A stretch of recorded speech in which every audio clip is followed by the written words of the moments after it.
She walked back into the room where he had broken her. Not to beg, not to forgive, not to return. She walked back in wearing the gold she had built from the ashes he left behind, and beside her stood 3 children with his eyes. 4 years ago, the most feared mafia boss in Korea watched her dress burn and said nothing.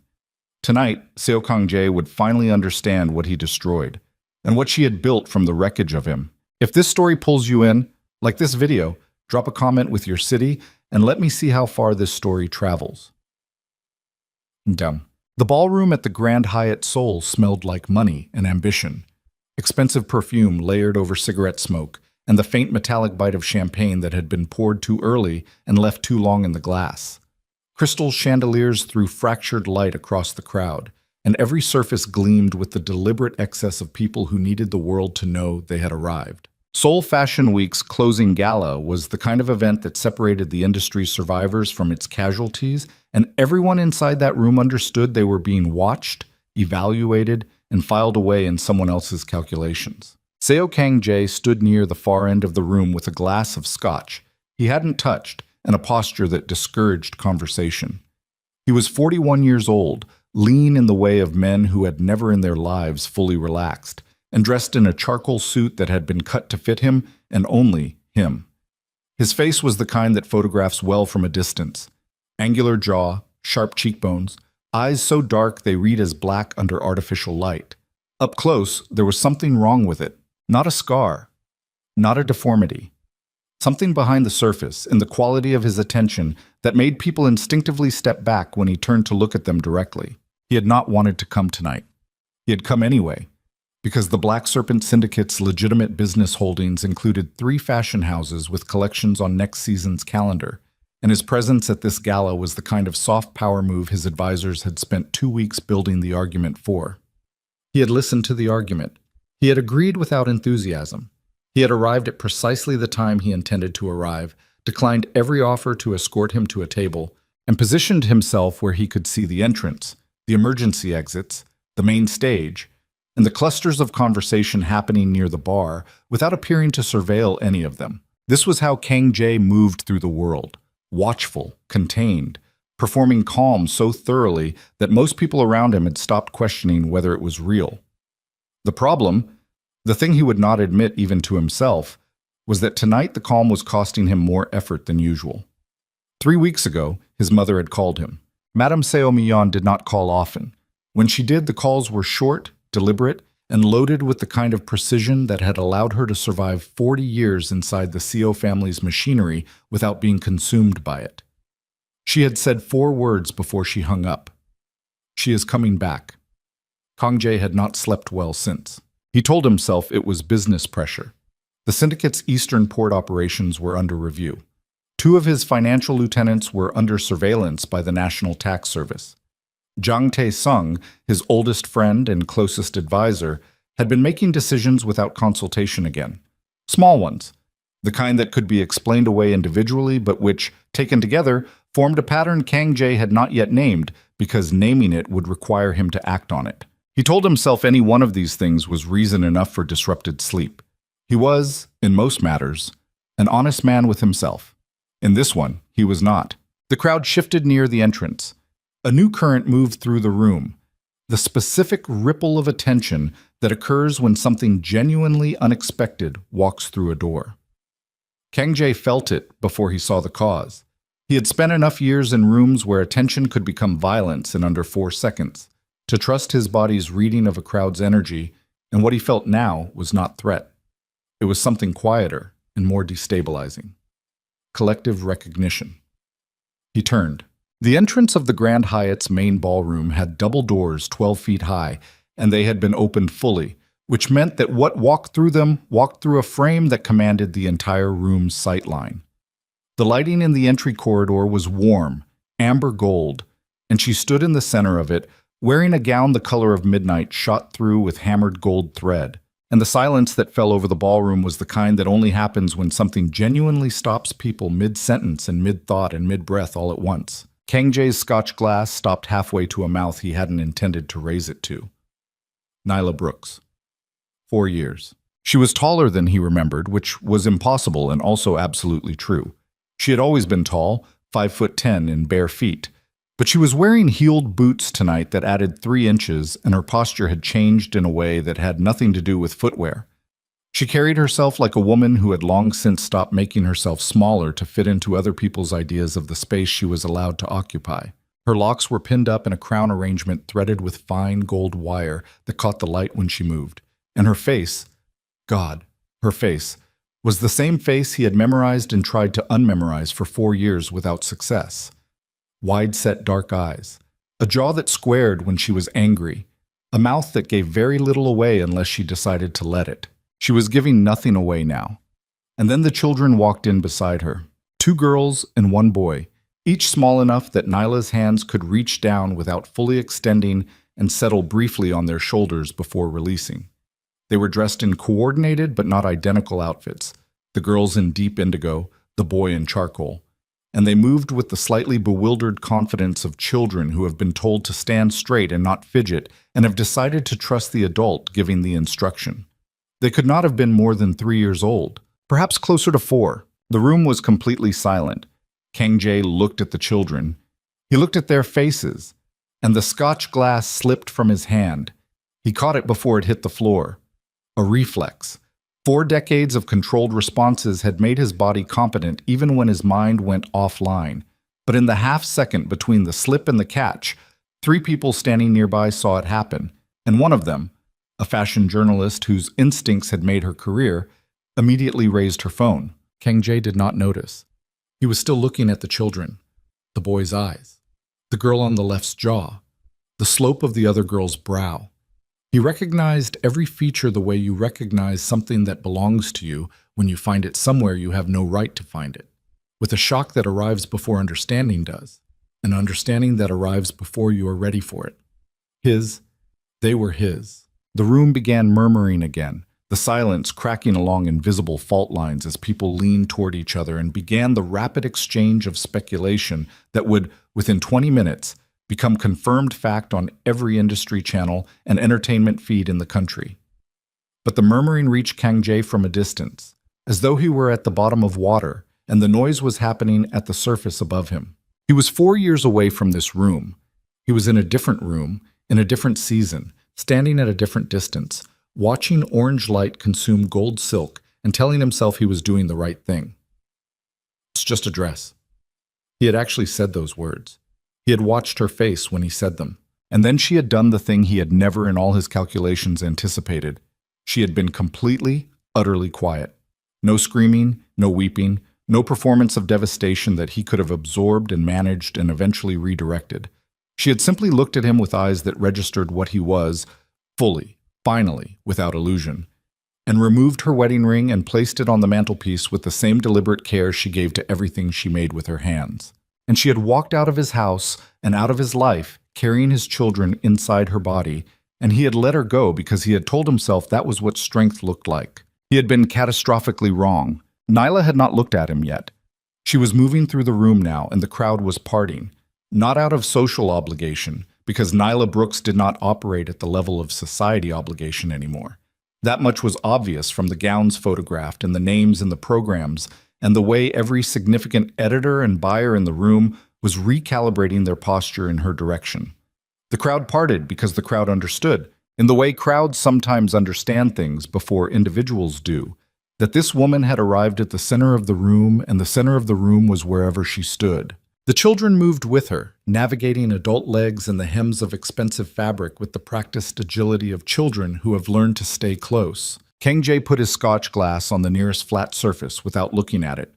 He began moving through the crowd. He did not consciously decide to do this. His body simply began doing it, the way it moved toward exits in emergencies or toward threats before his mind had fully classified them. He was threading through clusters of people who recognized him and stepped aside. And the distance between him and Nyla was closing, and he still did not have a plan. He had not had a plan in 4 years regarding Nyla Brooks. Every strategy he had drafted in the first year of her absence had been discarded because strategies require a clear objective, and he had never been able to determine what his objective actually was. She saw him when there were 12 feet between them. He knew the exact moment because her stride did not slow. She had too much control for that, but something changed in her face. The quality of her stillness shifted. A stillness that had been composed became a stillness that was being held in place by will rather than by ease. She said nothing. Neither did he, for 3 seconds that lasted considerably longer than that. Nyla! His voice came out level. He had not been confident it would. Kang Jae. Her voice was lower than he remembered. 4 years had done something to it, not roughened it, but settled it deeper in her chest, the way a voice settles when the person wearing it has stopped needing anyone's approval. The children were watching him with the frank, uncomplicated assessment of young children who have not yet learned to pretend they aren't looking at something. The boy had his head tilted slightly. One of the girls had her hand inside Nyla's, fingers linked. These are... He stopped. He did not know how to complete the sentence in a way that was true and also survivable. Yes, Nyla said. She did not offer elaboration. She did not need to. The boy pulled slightly on Nyla's other hand. Mama, he said quietly, not quite a question. Nyla looked down at him, and something moved across her face that was the most private thing Kang Jae had witnessed in years. A tenderness so deep and so completely focused that it excluded everything else in the room, including him, which was precisely the point. I know, baby, she said. Hang on. She looked back up at Kang Jae. This isn't the place, she said. No, he agreed. And I didn't come here for this. I know. Do you? It was not entirely a question. He absorbed that. The journalist with the phone was still in his peripheral vision. There were at least 8 other phones raised in their general direction, which meant that whatever happened in the next 60 seconds was going to be part of the public record by morning. He had navigated media exposure for 20 years. He had managed the optics of business disputes, criminal accusations, and 2 separate organized crime investigations without allowing anything to reach his face that he had not placed there deliberately. He could not fully account for what was on his face right now. I would like to speak with you, he said. Not tonight. Your timeline. Nyla looked at him for a long moment. Then she looked down at the children. Briefly, a check, the automatic inventory of a parent who has learned never to stop counting, and back at him. You'll hear from my lawyer, she said, and she moved past him, into the room, into the crowd that received her like a current receiving water it had been waiting for, and the children moved with her, and Kang Jae stood in the space she had vacated and understood that he was, for the first time in memory, completely lost. What? 4 years, 1 month, and 17 days earlier, Seo Kang Jae had been a man who believed he understood power. He had inherited a criminal syndicate at 27 when his father's heart had stopped mid-sentence during a negotiation in Busan.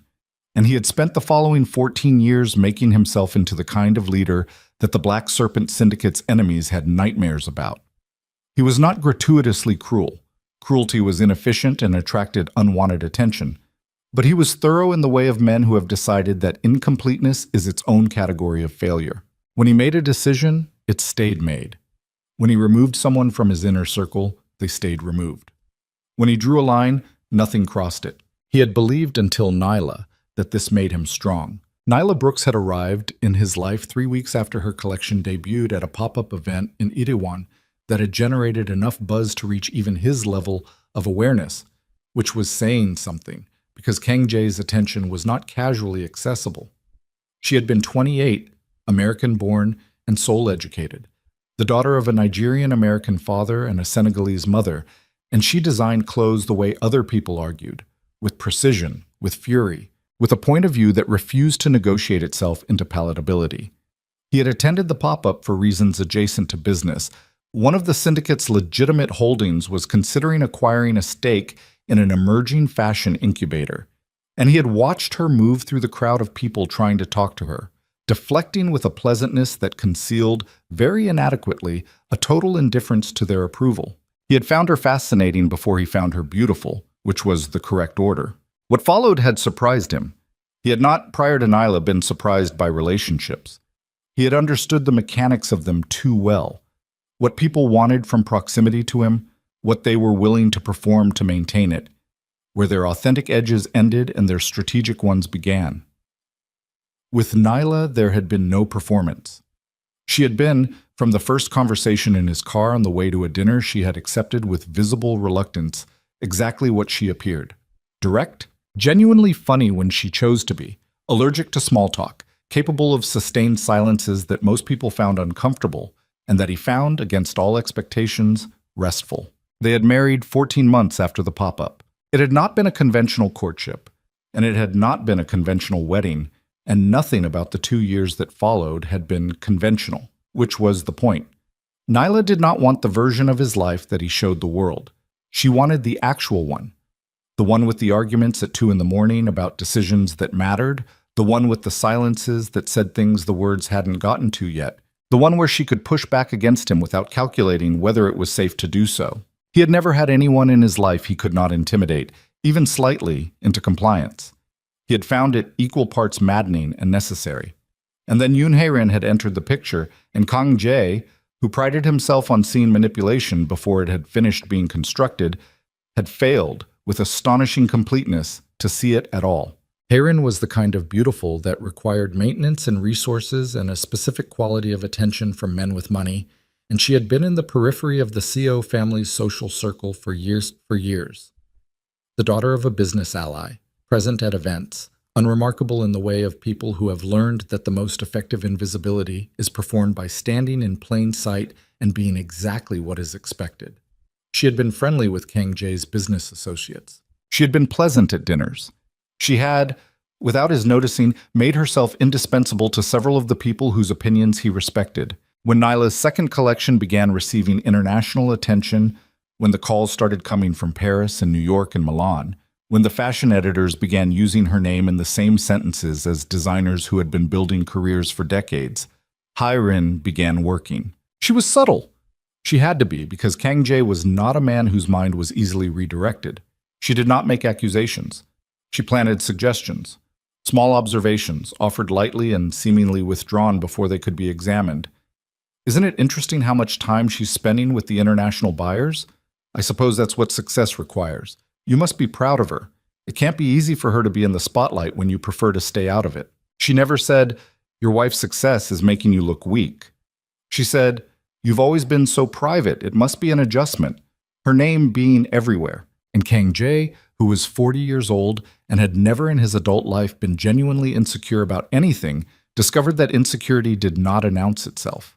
It arrived sideways, in the middle of the night, in the form of a thought you have before you've fully woken up, in which you tell yourself you don't believe, and which is still there 3 nights later, slightly louder. He had not talked to Nyla about it. This was the failure at the center of everything. Not the fire, not the dress, not even the words he'd said. The failure was that he had spent 4 months telling himself a story about his marriage that he had not once spoken aloud to his wife. Nyla had known something was wrong. She had said so, in her way, not with accusations or theatrics, but with the directness that was her default mode. "Talk to me. You've been somewhere else for weeks. Whatever it is, just say it." And he had said nothing because saying it would have required him to admit that he was afraid. And he had not, at 40 years old, with 20 years of criminal enterprise behind him, found a way to say that word out loud. The night of the fire had been a Tuesday in late November. Nyla had a collection preview the following morning. She had been working 18-hour days for 3 weeks, and the handcrafted gold silk gown, the centerpiece of what would have been the baby shower collection she was building, the piece she had started the month she learned she was pregnant, was nearly finished. She had been working on it for 11 months. He had seen her at 3 a.m. with gold thread looped through her fingers, stitching seams by lamplight because the quality of the light mattered. He had been in the garden when Hae-rin arrived. He had not invited her. That was the detail he returned to most often in the years that followed, the one that most clearly illustrated what had been done to him. Hae-rin's presence that night had been engineered before he understood it was happening.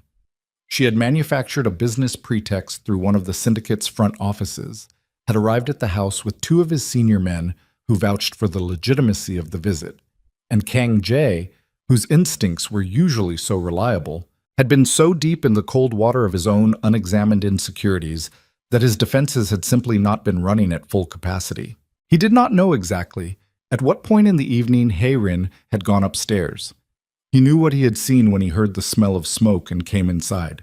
The gown room, the converted bedroom Nyla had claimed as her studio, was lit orange. The gold silk was on the frame where Nyla left it, and the fire had started at the hem and was working upward with the particular efficiency of fire that has been helped along. Hayrin was standing in the doorway of the room, her face perfectly arranged in an expression of alarm that he registered in some distant and unshouted part of his brain as slightly too composed. Her glass of wine was still in her hand. He had not moved. This was the thing he could not explain to himself, not in 4 years of trying. He had not moved. He had stood in the hallway and watched orange light consume 11 months of his wife's work, and the most fundamental, rational human response to move, to act, to reach for water or a fire extinguisher or a phone had not come. Some other thing had been running in its place, something cold and stunned, and perhaps, in some part of him he would never fully acknowledge, something that in its confusion had let the fire keep burning for the 4 seconds too long that made all the difference. The smoke alarm screaming had broken it. By the time the fire was contained, the gown was destroyed, the frame was charred, the silk was gone. Hayrin had gone home, cleanly, no drama, the same way someone leaves a scene they have finished using. And then Nyla had come home. She had smelled the smoke from the front door. He had watched her register it, one breath, a blink, and then she had come up the stairs with a controlled urgency that was somehow more frightening than running would have been. She had stood in the doorway of the ruined room for a long time without speaking, long enough that the silence had its own shape. When she turned to look at him, something in her face had already closed. He should have said, "I'm sorry. I should have stopped it. I failed you." He should have said, "Something is wrong, and I don't know how to explain it, but I need you to hear me." He should have said anything that was real, what came out, and he would never fully understand the mechanism that produced it, the combination of guilt and defensiveness and the profound male incapacity to be witnessed in weakness. What came out was, "It's just a dress." The silence afterward was the loudest thing he had ever heard. Nyla had not cried. He had expected tears, not because he had a low opinion of her, but because he knew she had loved that gown the way she loved things she had built with sustained intention, and the loss of it should have broken something. Instead, what happened to her face was something he had no word for, a kind of arrival, as though she had spent months in motion and had finally, in this moment, reached a place she had not realized she was traveling toward. She walked to the mantelpiece. She removed her wedding ring. She placed it there with a steadiness that was its own indictment, and she walked out of the house. He had stood in the hallway and listened to the front door close, and then he had sat down on the floor of the hallway with his back against the wall and his hands on his knees like a man who had just survived something and was waiting to find out how much damage had been done. He had not known then that she was 6 months pregnant. He had not known that she was carrying 3 children. He had not known that walking out of his house was not the end of her story, but the beginning of a different one that had nothing to do with him, that she would build from the ground up with her own hands, in the dark, alone. He had not known any of it, and the thing that sat in his chest in the years that followed, the thing that was heavier than guilt, sharper than regret, and more permanent than either, was not the question of what she had done without him. It was the knowledge that when it mattered most, he had watched something precious burn and told himself it was something he could afford to lose. The gala was still running when Kang Jae found his way out of the ballroom. Not fleeing, he did not flee. But there was a limit to how long he could remain in the room where she was without every carefully maintained surface of his composure developing cracks that other people would notice. He found a corridor near the service entrance and stood in it with his phone in his hand and his jacket unbuttoned and breathed.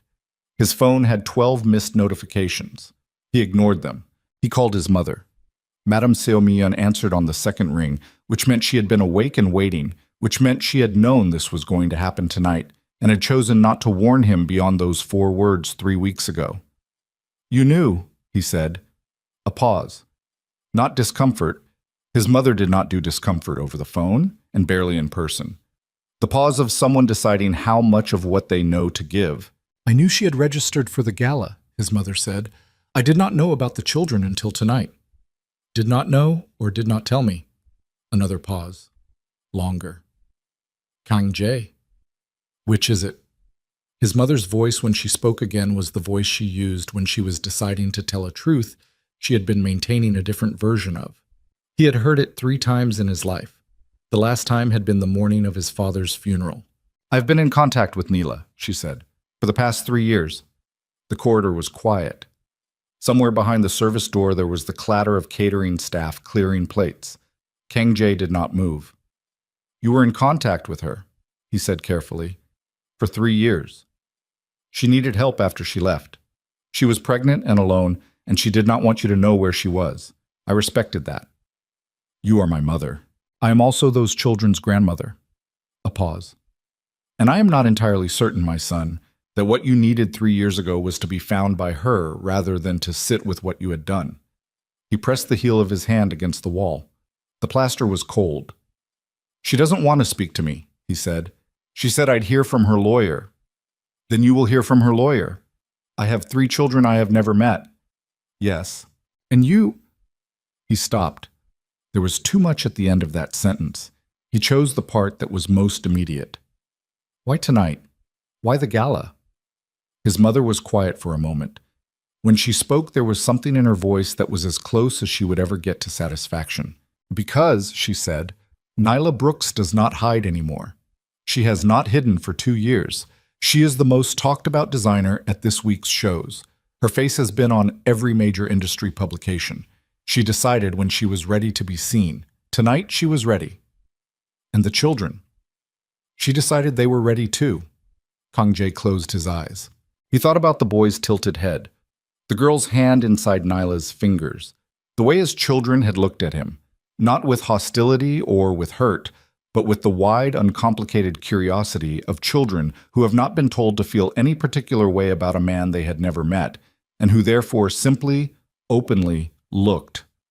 What are their names? He said. His mother told him. His mother. He stood in the service corridor of the Grand Hyatt Seoul with his eyes still closed and his hand pressed flat against a cold plaster wall, and he heard the names of his children for the first time, and something that had been constructed very carefully inside his chest over 4 years.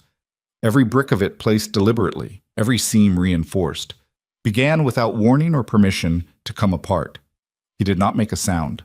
He stood there, and he let it come apart quietly, the way he did everything, and he stared at the back of his own eyelids and understood that whatever kind of man he had been building himself into for the past 41 years, the version he had relied on, the version that held lines and made decisions and watched things burn rather than admit he was afraid, that version was not going to be sufficient for what came next. Somewhere in the ballroom 30 meters away, his children were navigating a crowd of people who were nothing to them, pressing close to their mother's side, trusting the woman who had built herself from nothing and brought them into a world that was asking her to be extraordinary, which she was, which she had always been, which he had looked at directly and somehow managed not to see. His phone buzzed, a message from Jang Tae-sung. Saw the photos, we need to talk. Kang Jae looked at the message for a long moment.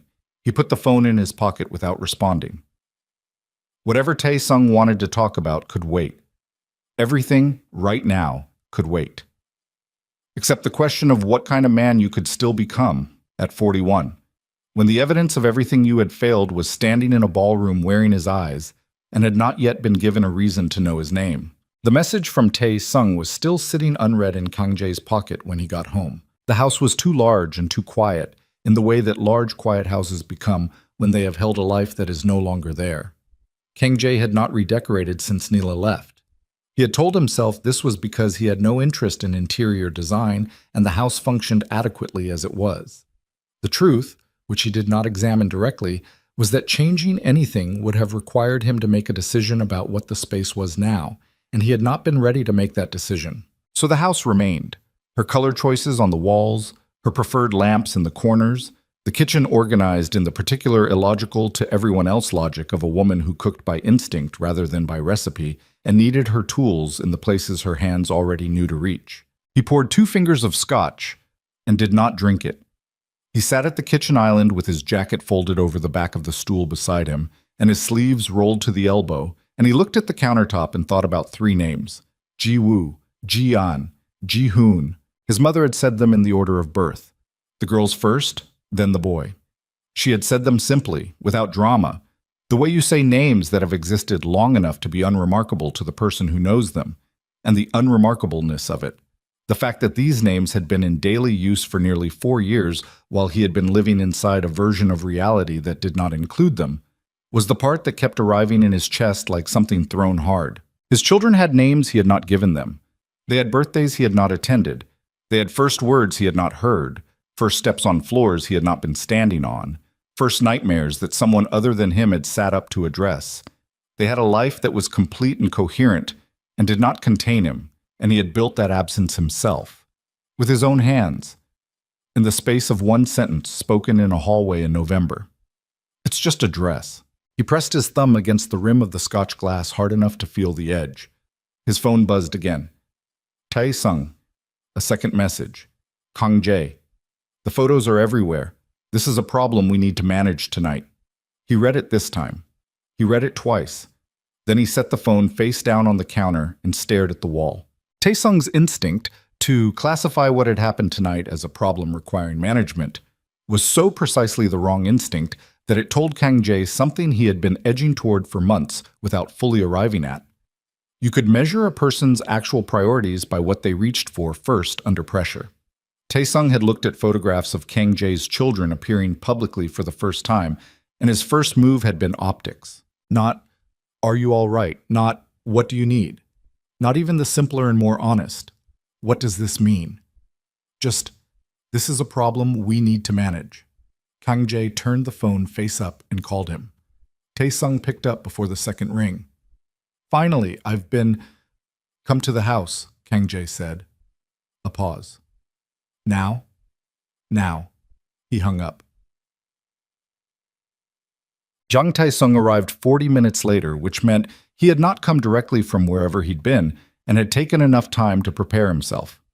Kang Jae noticed this the way he noticed most things, without commenting on it, filing it in the part of his mind that cataloged things that would become relevant later. Tae-sung was 42, a year older than Kang Jae, and he had been inside the Seo family's orbit since they were children. The son of a loyal lieutenant, absorbed into Kang Jae's household at 12 when his own father died in a dispute that the official record listed as a traffic accident. He was broad where Kang Jae was lean, with a face that was fundamentally trustworthy looking. Open features, a ready smile, the kind of appearance that made people feel they were being seen warmly. He had used this face extremely well for 40 years. He came into the kitchen and looked at the untouched scotch, and then at Kang Jae's face, and sat down on the stool across the island without being invited. "Tell me what you're thinking," he said. "I want to hear what you're thinking first." Tae-sung spread his hands on the counter. Reasonable gesture. The gesture of a man who has nothing to hide and wants that to be visible. "I'm thinking that by 6 a.m. there will not be a single person in this country who doesn't know you have 3 children you've never met. I'm thinking the National Tax Service surveillance team is going to find this extremely interesting from a biographical angle. I'm thinking your position with the Eastern operations depends on the people running those operations believing you are in complete control of your life, and tonight makes that very difficult to argue." Ah Shin-min. Kang Jae looked at him. "That's what you're thinking." "Yes." "Nothing else." Tae-sung met his eyes steadily. The steadiness was very good. It had always been very good. "What else should I be thinking?" "That I saw my children for the first time tonight. 3 of them. That they are 3 years old and they were at a fashion gala in Seoul, and I didn't know they existed until my mother gave me 4 words 3 weeks ago." Kang Jae's voice was level. He had decided on the drive home that whatever happened in this conversation, he would not lose his voice. That seems like the kind of thing a person who has been my closest advisor for 20 years might lead with. Something moved in Tae-sung's face. It was quick, a flicker in the steadiness, there and gone in under a second. And a different version of Kang Jae, the version from 6 months ago, might have attributed it to discomfort at being called out for prioritizing the wrong thing. The version sitting at this kitchen island at 1:30 in the morning with 3 names he hadn't known this morning sitting in his chest like anchors. That version read it differently. That version filed it. "You're right," Tae-sung said. "I'm sorry. Are you all right?" "No." "What do you need?" "Information. What do you know about how she came back? Who helped her? Where she's been? How she built what she built?" Tae-sung's expression shifted into something that looked like careful thought. "Not much. She disappeared from public record for about 18 months after she left. Then she started appearing in trade publications under a new label, NYLA Studio. Small collections at first, then bigger. She got a major backer somewhere in the second year, but the financial trail is private structured, so I couldn't. He stopped. Kang Jae had not moved, but something in his stillness changed quality. You looked into her, he said. I kept tabs. You should know what you're... I never asked you to look into her. No. Taesung's jaw moved slightly. I made that call on my own. I thought it was relevant. And you didn't tell me what you found. You were not, at that time, in a state to receive that kind of information productively. The kitchen was very quiet. The refrigerator hummed. From somewhere outside came the distant sound of a car on the road below, gone in 3 seconds. Kang Jae stood up. He walked to the window above the sink and looked out at the garden where the outdoor lights threw yellow pools across the stone path, and the dark beyond the path was complete. The backer, he said, the one who funded the second year. You said you couldn't follow the trail. It's private structured, like I said. Who structures that kind of privacy in this industry? A pause slightly too long. Several people could. Who did? Kang Jae, Taesung. He did not raise his voice. He did not turn from the window. We have been doing this for 20 years.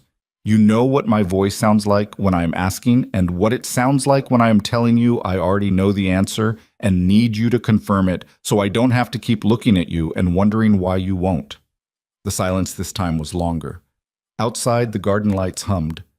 Your mother, Taesung said finally. Kang Jae closed his eyes for 2 seconds, then opened them.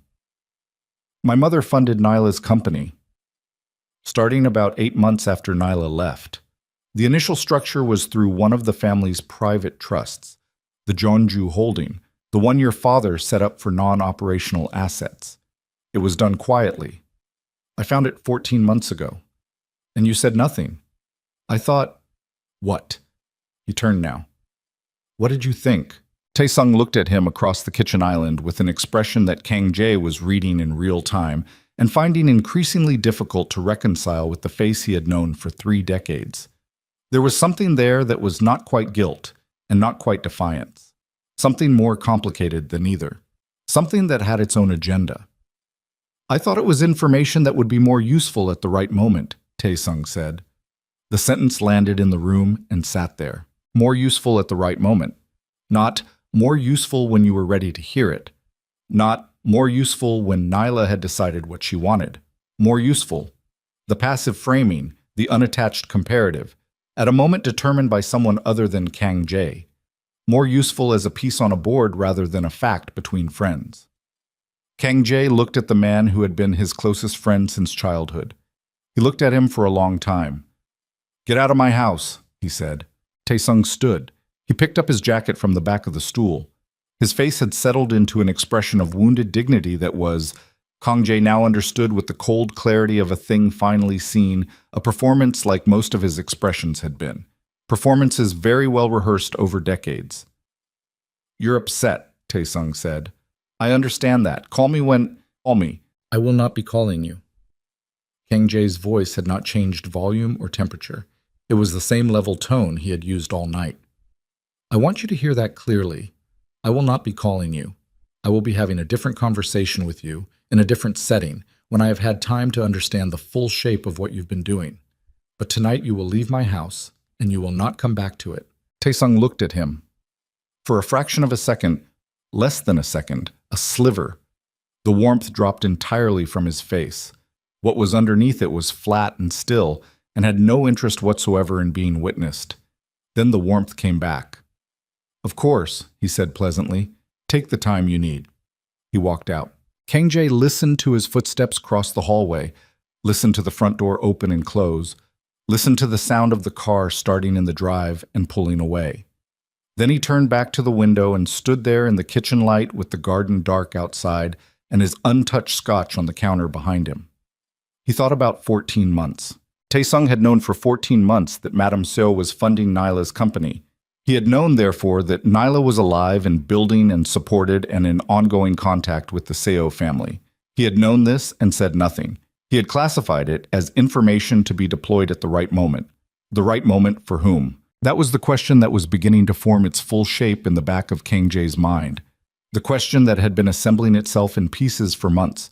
The unexplained decisions, the slight misalignments in the financial reports, the two lieutenants who had shifted their primary communications through Tae Sung's office rather than directly to him.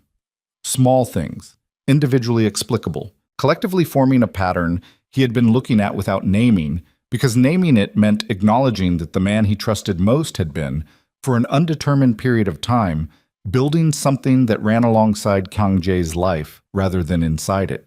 He picked up his phone and called his mother back. She answered on the first ring this time. "The Jeonju Trust," he said. A pause, so shorter than the previous ones. "You spoke to Tae Sung." "He told me. 14 months ago he found the funding structure and said nothing." Kang Jae moved away from the window and sat back down at the island. "How long have you known he was watching her?" "I suspected it for 2 years. I confirmed it 8 months ago." "Mother, I needed to understand what he intended to do with it before I gave you information that would change how you handled him." Her voice was measured, deliberate, the voice of someone who has been running a longer game than the one currently visible. "Tae Sung has been positioning himself inside your operations for 3 years, Kang Jae, not aggressively, not in ways that would trigger the kind of response that would require him to expose his hand too early, quietly, systematically. The Eastern Port Review that's giving you trouble. 2 of the 3 reviewers have financial relationships with entities Tae Sung controls." The kitchen light felt suddenly very bright.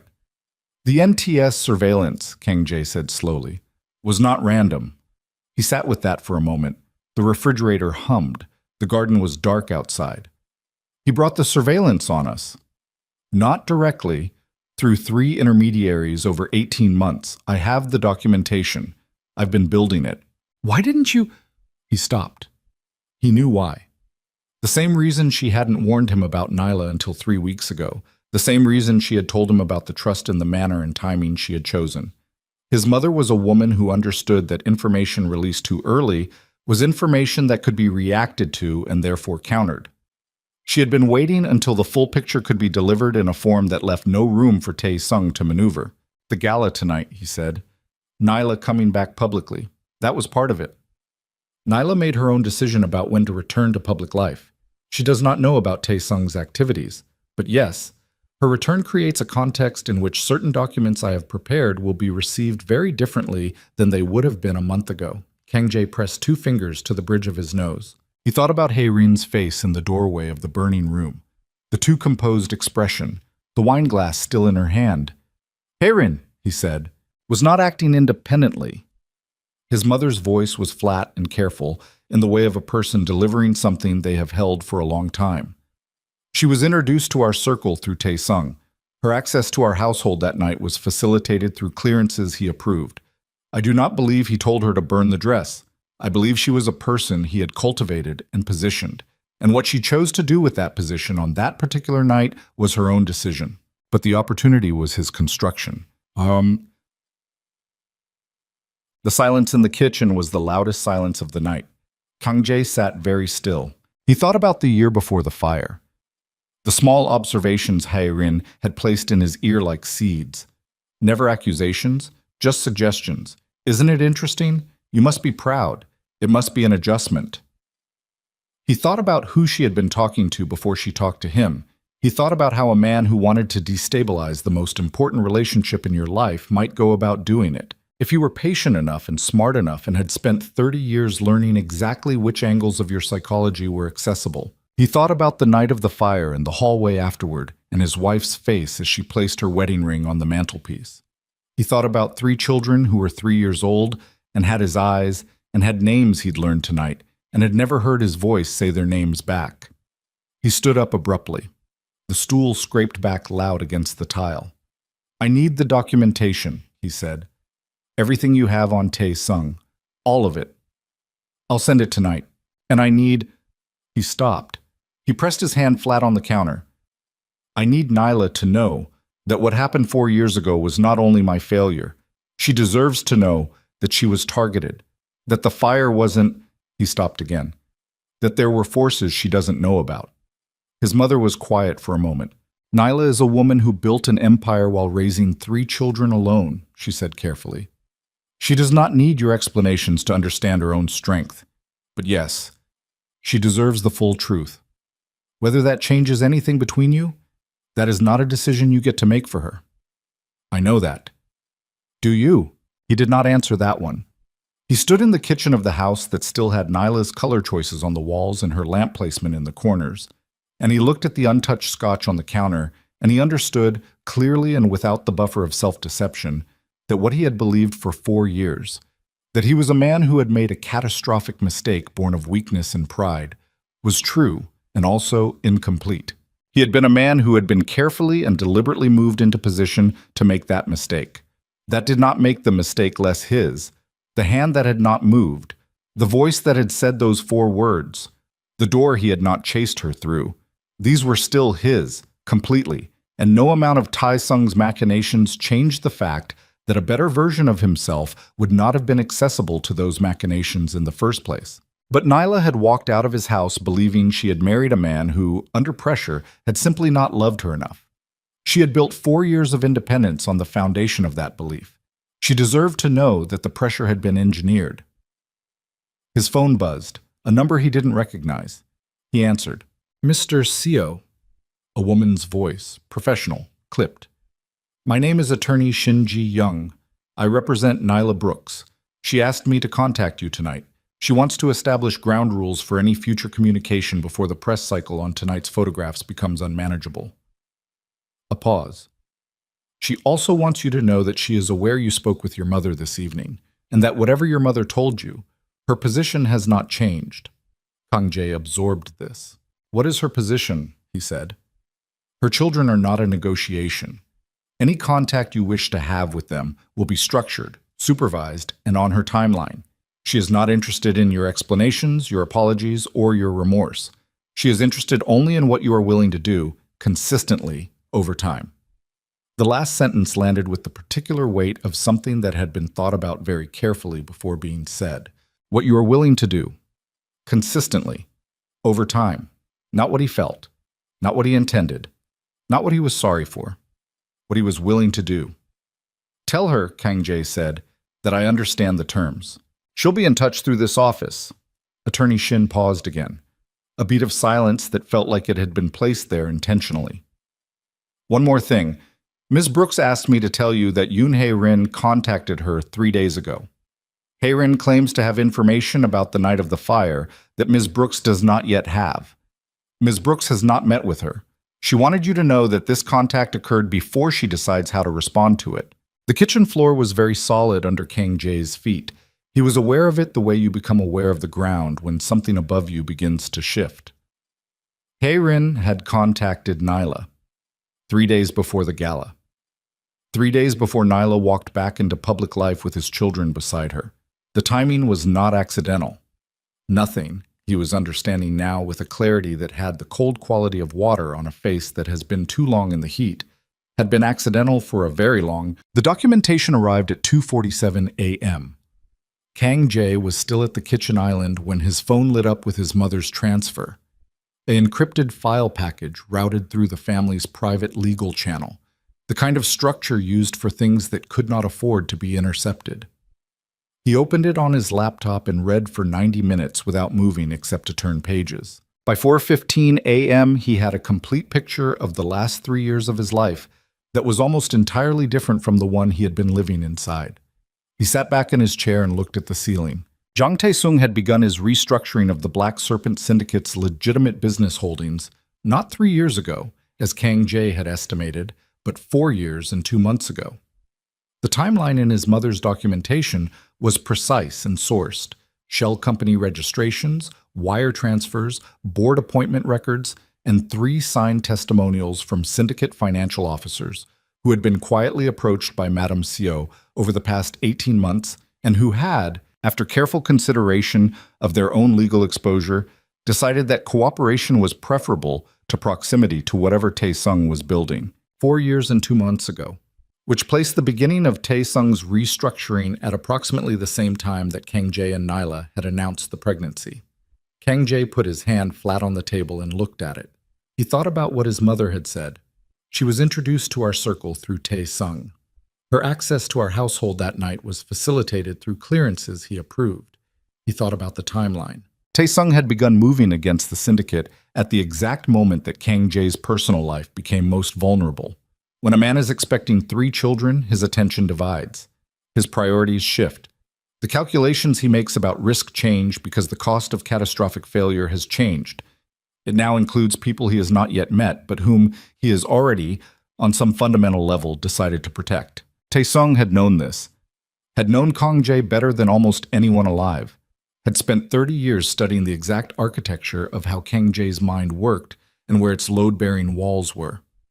The pregnancy had not been coincidence. It had been the signal. And Haerin had been the instrument. Kang Jae closed the laptop. He stood up and walked to the sink and ran cold water over his wrists, the way he had learned to do in his 20s when his body needed to be told the emergency was not yet at the point of physical response. He stood there for a moment with the water running and his jaw tight and his eyes open and level, looking at the faucet, not at anything behind it. Then he dried his hands and called his head of security. Check. He drove to Haerin's apartment building himself. He had 2 men follow at distance, not beside him, because what he was doing required a particular quality of privacy. And he rode the elevator to the 14th floor of the Hanam-dong high-rise, with his hands in his jacket pockets and his face doing the thing it did when he had made a decision, and the decision had its own momentum now, and the only variable remaining was how the next conversation would go. He knocked. There was a long pause, long enough that he knew she was awake on the other side of the door, checking the peephole, doing the arithmetic of whether opening it was worse than not opening it. At 4:45 in the morning, Seo Kang Jae at your door was a calculation with no comfortable answer. The door opened. Yoon Hae-rin had been beautiful for so long that it had become structural. The architecture of her face was arranged in a way that produced a specific effect on first impression, regardless of context or preparation, and even now, barefoot in a silk robe with her hair down, and something that might have been fear or might have been performance running just under the surface of her expression, the effect functioned. She knew it did. She had always known. The awareness of it was visible in the fraction of a second before she spoke. The tiny adjustment of posture, the chin lifted just enough. "Kang Jae?" she said. Not surprised. He had expected that. "You contacted Nyla," he said. 3 days ago." She stepped back from the door.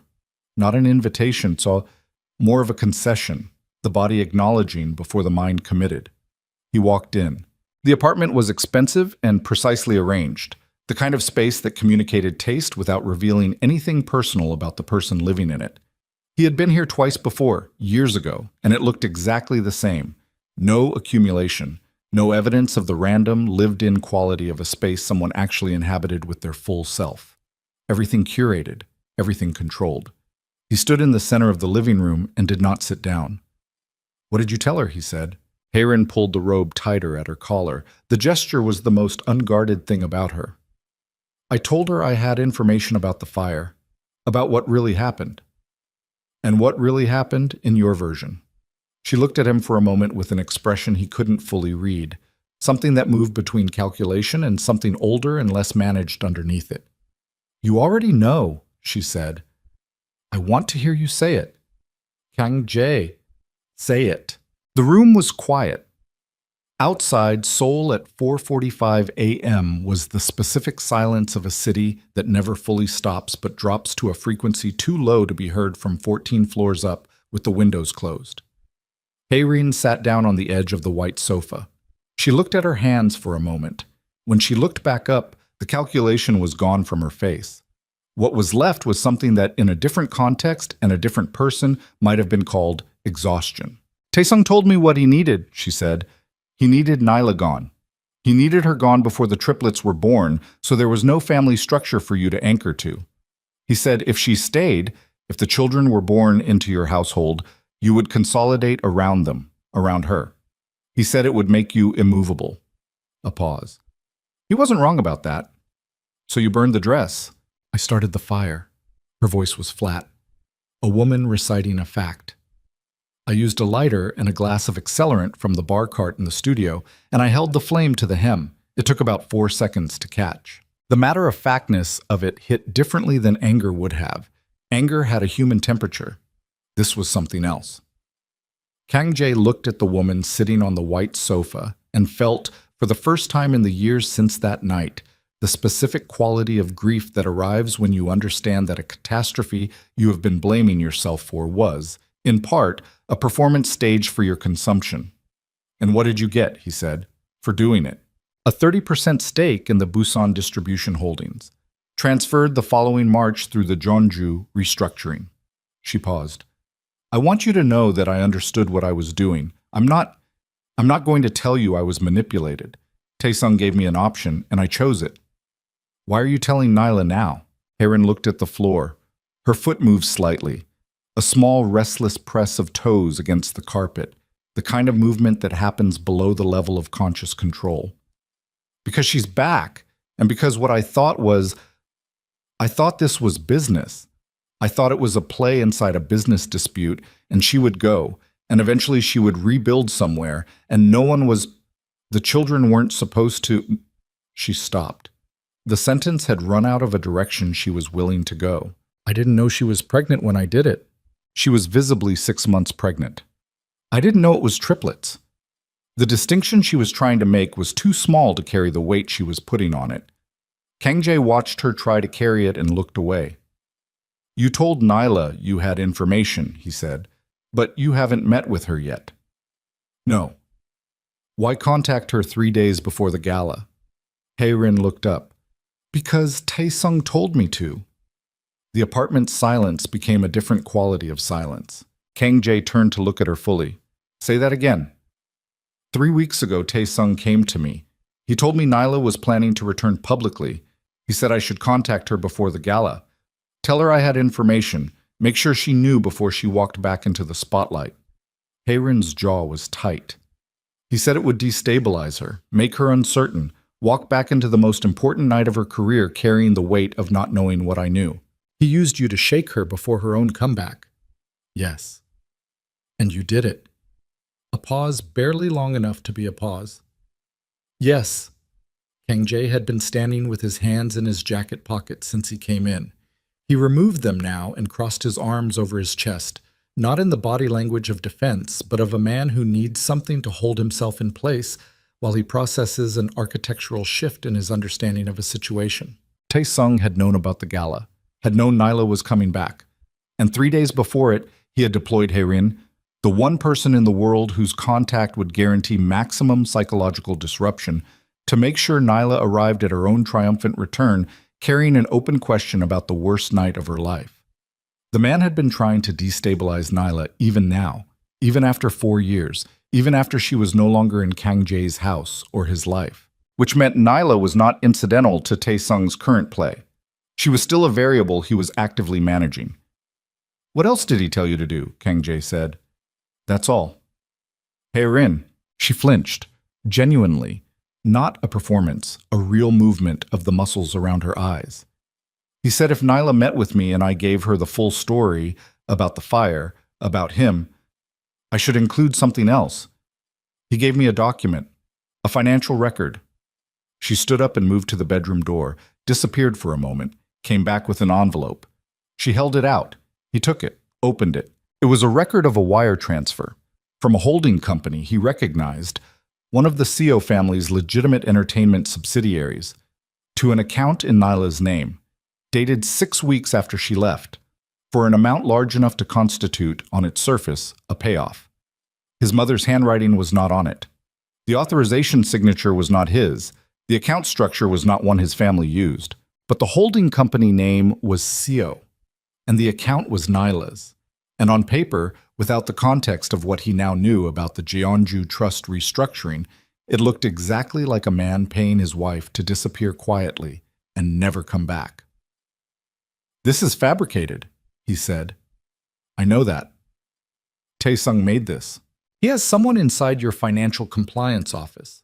He's been able to generate documents on Seo letterhead for at least 2 years." Hae-rin's voice was steady, but her hands, when she pressed them together, were not.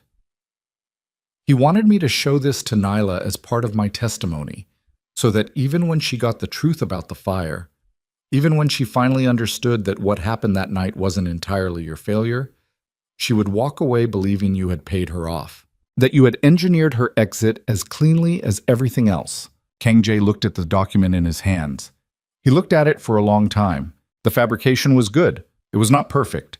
He could see, now that he was looking for them, 3 structural errors in the account routing that someone with forensic financial knowledge could identify. But it was good enough to create doubt.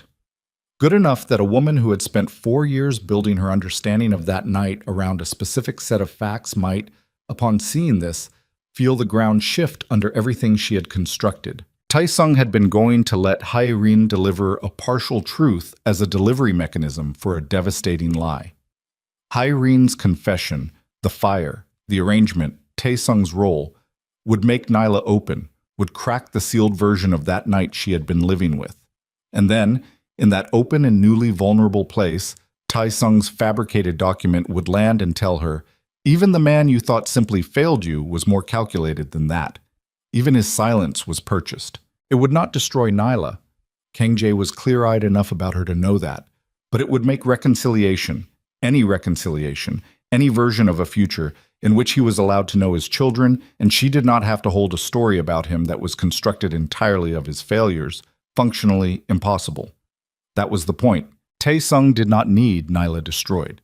He needed her and Kang Jae permanently, irrevocably separated. He needed Kang Jae to remain the man Nyla believed him to be. The man who had watched something burn and said it was just a dress and then paid for her silence.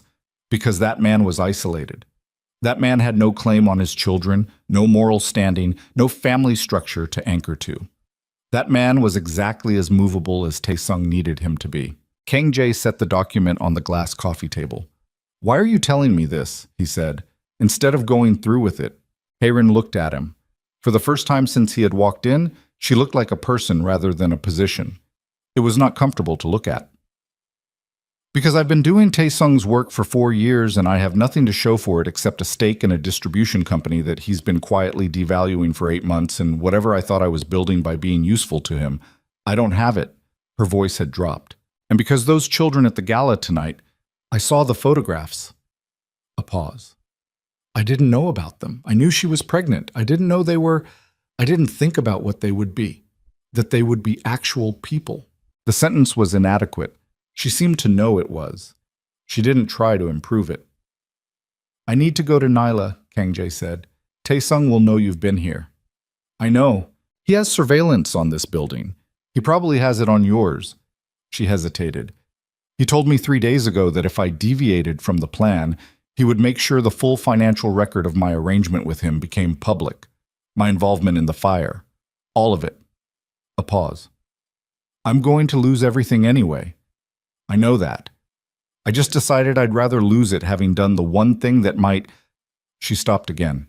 The sentence didn't have an ending she could reach. Kang Jae picked up the fabricated document and put it in his jacket pocket. Then he looked at Hae-rin one more time, a long look, without warmth but without cruelty. The look of a man taking a final inventory of something he is closing a chapter on. "You should call a lawyer today," he said. "Not mine. Your own. And you should not speak to Taesung again without that lawyer present." She nodded. He walked to the door. His hand was on the handle when she spoke. "Kang Jae." Her voice was different. Small in a way her voice had never been in the years he'd known her. "The night of the fire. When you didn't move. When you stood there." A pause. "I thought you knew what I was doing. I thought you'd made a choice." He stood with his hand on the door handle and his back to her.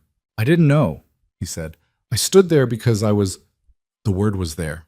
The actual word. He had not said it out loud in 41 years. He said it now, in a Hanam-dong apartment at 5 in the morning to a woman who had helped destroy his marriage, because the practice of saying true things seemed at this moment to be one of the few tools he had left. I was afraid. Of what her success meant. Of what I'd become if she outgrew me. Of how small that made me. A pause. "I didn't move because I was afraid, and because Taesung had spent a year making me feel like I had something to be afraid of. But the fear was mine. He didn't manufacture that. Machintan. He opened the door. The children's names are Ji-woo, Ji-an, and Ji-hoon, he said, in case you wanted to know what you actually did that night. He closed the door behind him. He called his mother from the elevator.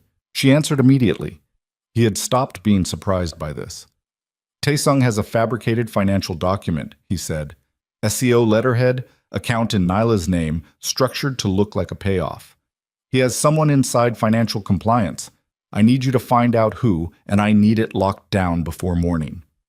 His mother was silent for 3 seconds. The silence of someone recalibrating a timeline. He's moving faster than I thought, she said. He knew Nyla was coming back. He's known the whole time. Whatever you've been preparing against him, he's been preparing against us at the same speed. Kang Jae stepped out of the elevator into the building's lobby. The security desk was empty. Through the glass doors, his car sat in the pre-dawn dark. I need to go to Nyla before he does, before Haren's contact becomes something he can use. Nyla won't see you without her lawyer present. I know. I need Attorney Shin's number. At 5 a.m. Yes. A pause, then. Kang Jae, whatever you say to her, you cannot go in there trying to manage this. She will see it. She sees everything. I know that too. What are you going to say? He pushed through the glass doors into the cold morning air. The sky was the specific dark blue of 5 a.m. in late autumn, the color that comes just before the black starts breaking and everything is briefly, purely, a single shade of almost morning. His breath fogged. The city below was quiet in a way it would not be in 2 hours. The truth, he said, all of it, in the order it happened, without... He stopped. Rephrased. Without trying to make myself look better than I was inside it. His mother was quiet for a moment. She may not believe you, she said. I know. She may believe you and still not... It may not change anything, Kang Jae. You understand that. The truth doesn't... I know. His voice was very quiet. I'm not going there for what it changes. I'm going because she deserves to have it. Because Taesung spent 4 years making sure she didn't. And because if I let her keep living inside a version of that night that he helped construct, then I'm still... He stopped. Found it. I'm still letting him use her, and I am done letting anyone use her. The morning was very cold and very still around him. He got in the car. His phone buzzed in his hand. Not his mother. A different number. One he recognized as belonging to the Eastern Port Operations Director. At 5 a.m. On the night of the gala. On the same night, Haerin had called him with Taesung's document, and his mother had revealed the full scope of 3 years of internal restructuring. He stared at the incoming call. The Port Operations Director answered only to Kang Jae directly, had done so for 9 years. There was no scenario in which this call was routine, and there was only one scenario in which it landed at this precise moment on this precise night that made sense with everything else. He answered the call. Mr. Seo. The Port Operations Director's voice was tight in the specific way of a man who has been awake too long and has run out of ways to frame bad news as anything other than what it is. We have a problem at the Incheon facility. 3 of our primary container locks have been flagged by Customs Authority for emergency inspection tonight. They're on site now. Kang Jae's hand tightened on the phone. Which containers? 7, 12, and 19. The ones carrying the Busan textile consignment. The Busan textile consignment was not textiles. Everyone in the relevant chain of command understood this, and no one said it out loud. It was the Eastern Port Operations' most significant active movement. 3 months in planning, 2 months in transit, the kind of logistics that required the particular calibration of officials, timing windows, and deniable documentation that Kang Jae's operation had spent years perfecting. If Customs Authority was on site tonight, with Emergency Flagging Authority, someone had given them a specific tip with specific container numbers. How many officers? Kang Jae said. 6, plus 2 NTS observers. NTS, National Tax Service. The same agency that had been running surveillance on his financial operations for 8 months. The same agency that his mother had just told him had been guided there through 3 intermediaries over 18 months by Jang Tae-sung. It was not coincidence. None of tonight was coincidence. It was a sequence, and he was only now seeing all of it laid out. The gala, Haerin's contact with Neela, the fabricated document, and now this. Taesung had not been reacting to tonight. He had built tonight, every element of it, timed and stacked, designed to hit from multiple directions simultaneously so that wherever Kang Jae turned to address one fire, two more were already burning behind him. Stall them, Kang Jae said. Legal basis, document request. They need a court order for emergency inspection of sealed commercial cargo. Make them produce it on site. Buy me 2 hours. They have the order. Of course they did. Then get our lawyers there now. All of them. Nobody opens those containers without CO legal counsel physically present. You understand me? Yes, sir. He hung up and sat in the parked car outside Haerin's building for exactly 4 seconds. The amount of time he permitted himself to absorb the full scope of what was happening. And then he called his head of security. I need you to find Tae-sung, he said when the call connected. Not to move on him. Find him. I want to know where he is in the next 30 minutes. Understood. He started the car. He drove toward Neela's hotel. He knew which one because his mother had mentioned it 3 weeks ago in the same conversation where she'd said she is coming back. A small detail, a location dropped without apparent significance that he now understood had been placed deliberately, a coordinate held in reserve for exactly this kind of moment. His mother thought 14 moves ahead. He had always known this intellectually. Tonight he was feeling it in real time. The city at 5:20 a.m. was the city at its most honest. No performance, no traffic, no social maintenance. Just concrete and light and the occasional vehicle moving through emptied streets with the particular purposefulness of people who are awake before dawn because they have to be. Kang Jae drove fast, but not recklessly. Both hands on the wheel, jaw set, eyes tracking the road and the mirrors in alternation. His phone rang. Security. He's at the syndicate's Mapo office building, the voice said. Arrived 40 minutes ago. He has 6 men with him, and a pause that carried weight. He has Park Do-hyun with him. Kang Jae's foot came off the accelerator for a moment. Just a moment. Park Do-hyun was the Eastern Port Operations Director's immediate deputy, the man who controlled day-to-day logistics at the Incheon facility, the man whose access codes were needed to document what was in containers 7, 12, and 19. He was with Tae-sung at the Mapo office at 5 a.m. on the night of the customs inspection. Kang Jae pressed the accelerator back down. Stay on them, he said. I want movement updates every 10 minutes. If they leave the building, I want to know before the elevator reaches the ground floor. He hung up and called his mother for the 3rd time in 90 minutes. Tae-sung has Park Do-hyun, he said without preamble. A silence that was not surprise. The silence of a woman who has just had a piece of her own calculation confirmed. Then the containers are already compromised. He fed the manifest to NTS. Yes, through Do-hyun. That would be the mechanism. A pause. Kang Jae, the containers, whatever is found in them tonight, is going to create a criminal exposure that is very difficult to manage from outside a courtroom. You need to understand that. I know. The syndicate's legitimate holdings can be separated. I have been structuring for this for 18 months, but it requires... Mother, his voice was level and very quiet. I need you to listen to me. I'm going to Nyla's hotel. I'm going to tell her everything. Whatever happens with the Incheon facility tonight, whatever Tae-sung has built, whatever the legal exposure looks like by morning, none of that changes what she deserves to know. And I need... He stopped. The next part was harder than he'd expected to say. I need you to understand that I am not going there to fix my situation. I'm going there because it is the right thing to do, regardless of my situation. The line was quiet for a long moment. I know that, his mother said. Her voice was different, lower, less structured. The voice she used when she was not managing anything, which was rare enough to be notable. I've known you your whole life. I know when you're making a calculation and when you're not. A pause. Go. He drove. Attorney Shin-ji Young answered his call on the 4th ring with the voice of someone who had not been asleep. Mr. Seo?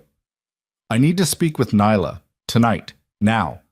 I have information about Jang Tae-sung that she needs before morning, and I have a fabricated financial document that he intends to use to damage both of us. And I need... He caught himself, slowed down. I am asking, not demanding. I am asking you to give her the option. A pause. He could hear her breathing, the small sounds of a person making a rapid professional assessment. Where are you? She said. 7 minutes from the Shilla Hotel. I'll call you back in 3 minutes. She hung up. He drove. The Namsan Tower was visible on his left, lit against the dark sky, the city spreading below it in its grid of light. 2 minutes and 40 seconds later, his phone rang. Room 1412, Attorney Shin said. I'll be present. You have 30 minutes and you will not raise your voice. Understood. And Mr. Seo? Her voice dropped a fraction. She agreed to see you. That was her choice, not my recommendation. Don't mistake the access for anything more than what it is. I won't. Nyla answered the door herself. She had changed out of the midnight gold gown. She was wearing dark trousers and a loose cream shirt, her locks down from the pinned arrangement at the gala, and she looked not smaller, not more vulnerable, but more real. The gala version of Nyla had been armor, beautifully constructed and deliberately worn. This version was the woman underneath the armor, which was considerably more frightening to stand in front of because there was nothing between him and the full weight of her attention. She looked at him for a moment without speaking. Then she stepped aside. He walked in. The suite was lit with 2 lamps, warm light, and Attorney Shin was seated at the small table near the window with a legal pad and a pen and the expression of a woman who has built a career on being the most prepared person in any room she enters. The sitting area had a sofa and 2 chairs. Nyla sat in one of the chairs. Kang Jae sat on the sofa across from her. He did not take off his jacket.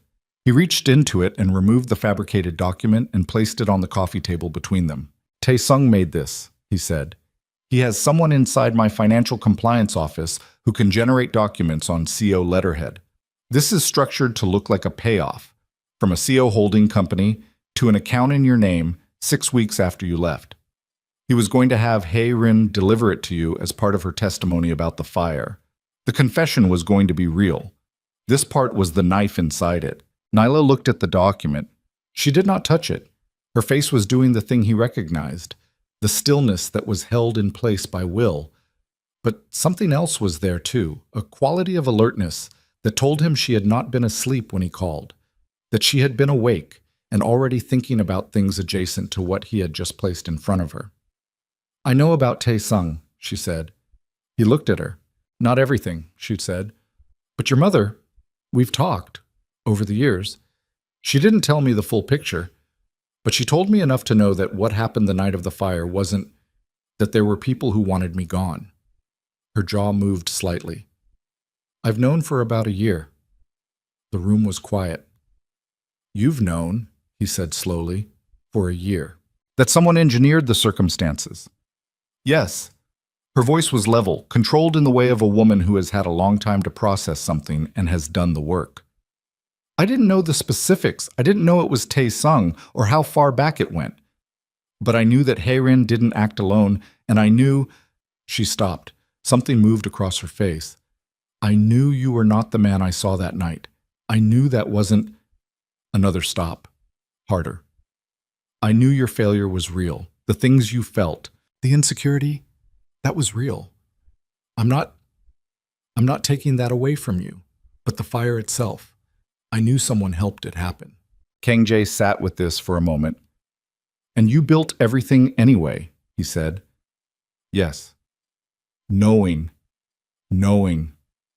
Her eyes were steady on his, dark and absolutely direct and carrying 4 years of a life he hadn't witnessed.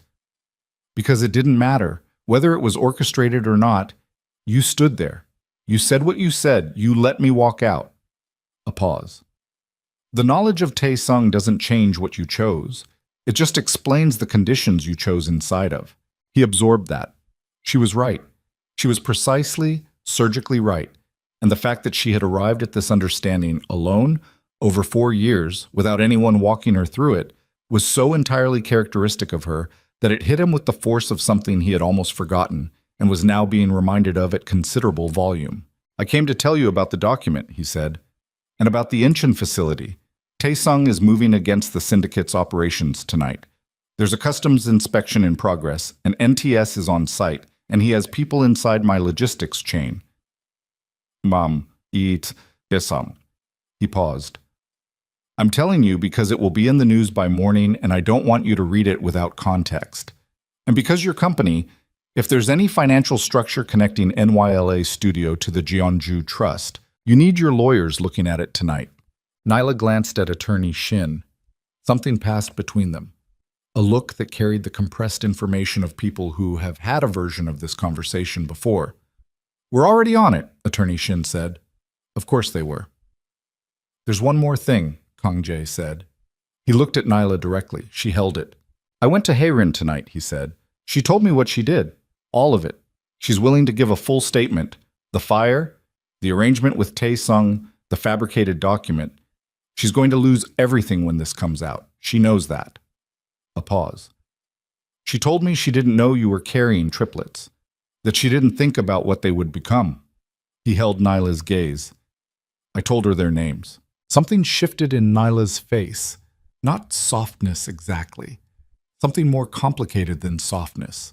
A kind of involuntary response that got through her control before her control could catch it, and which she did not try to conceal once it had arrived. She looked away, toward the window. The sky outside was beginning, barely, at the very edge, to shift from black toward something that might eventually become blue. The children are asleep, she said. It was not quite a non sequitur. It was the kind of thing you say when you need to say something true and grounding. And the truest, most grounding thing available is the location of your children. I know, he said, though he hadn't known, and the knowing hit him fresh. Ji-hoon woke up twice last night, she said, still looking at the window. He does that when he's in a new place, new sounds. Ji-woo has to have her water cup exactly where she can reach it, or she panics. Ji-an, a pause. Ji-an is the one who watches everything. She doesn't miss anything. She saw your face tonight at the gala. She asked me in the car who you were. His hands were flat on his knees. He didn't move them. What did you tell her? He said. Nyla turned back from the window. Her face, when she looked at him, was the most undefended he had seen it since she had stood in the doorway of a ruined room 4 years ago with a wedding ring in her hand. I told her you were someone I used to know, she said, and that I would explain more when she was older.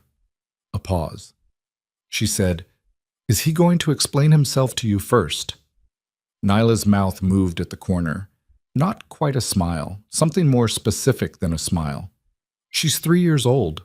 She has your instincts, he said. Yes. The not-quite smile held for a moment.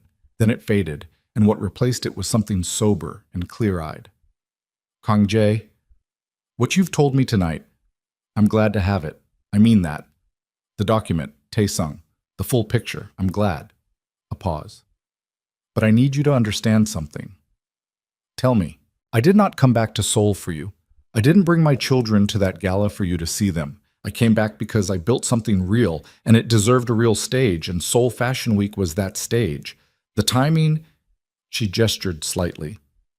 The timing put you in the room. I knew it would. I thought about it. I decided I was done letting the possibility of you in a room change what I did with my life. That's... He stopped. That's right. That's exactly right. I know it is. I'm not here to ask you to change that. Then what are you here for? The question landed in the room with its full weight. Attorney Shin's pen was not moving. The lamps threw warm light across the sitting area. Outside, Seoul was beginning its slow return to daytime. Kang Jae sat forward, elbows on his knees, hands clasped, the posture of a man who has stopped managing his appearance and is simply occupying the space he is in. I'm here because my children are asleep 40 feet from where I'm sitting, he said, and I have never heard them breathe. I have never been in the same building as them while they slept. I have never... His voice did not break. He had not come here to break, but it thinned in a way that was audible and that he did not try to conceal.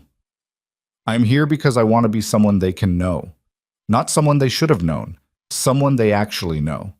And I understand that is your decision. I understand it will be slow. I understand I have no leverage and no claim and no right to anything except what you choose to give. A pause. I'm here to say I understand that, and to say it to your face, not through a lawyer. Nyla looked at him for a long time. long enough that the not looking away became its own kind of answer, though not yet to the question he'd asked. My lawyer will contact yours, she said finally. About a structure for contact, if that's what you want. It is. It will be slow. I know. And if you use your children as leverage in whatever is happening with Tae-sung and the syndicate, if they become part of your public narrative, if their faces are in the media cycle around this, they won't be. If they are, she said very quietly, very clearly, you will never see them again. I will make that happen, and I will not feel guilty about it for a single second. Do you understand me? Yes, he said. I understand you. She nodded. Once, the nod of a woman closing a negotiation on her own terms. Then her phone lit up on the chair's arm beside her. She looked at it, and something changed in her face, a sharpening, the professional alertness snapping back in like a current being restored. It's my financial director, she said. She looked at Attorney Shin. The Jeonju Trust. There's a problem. Shin was already on her feet. Nyla stood. The sitting area suddenly had the quality of a room where a different kind of meeting was beginning.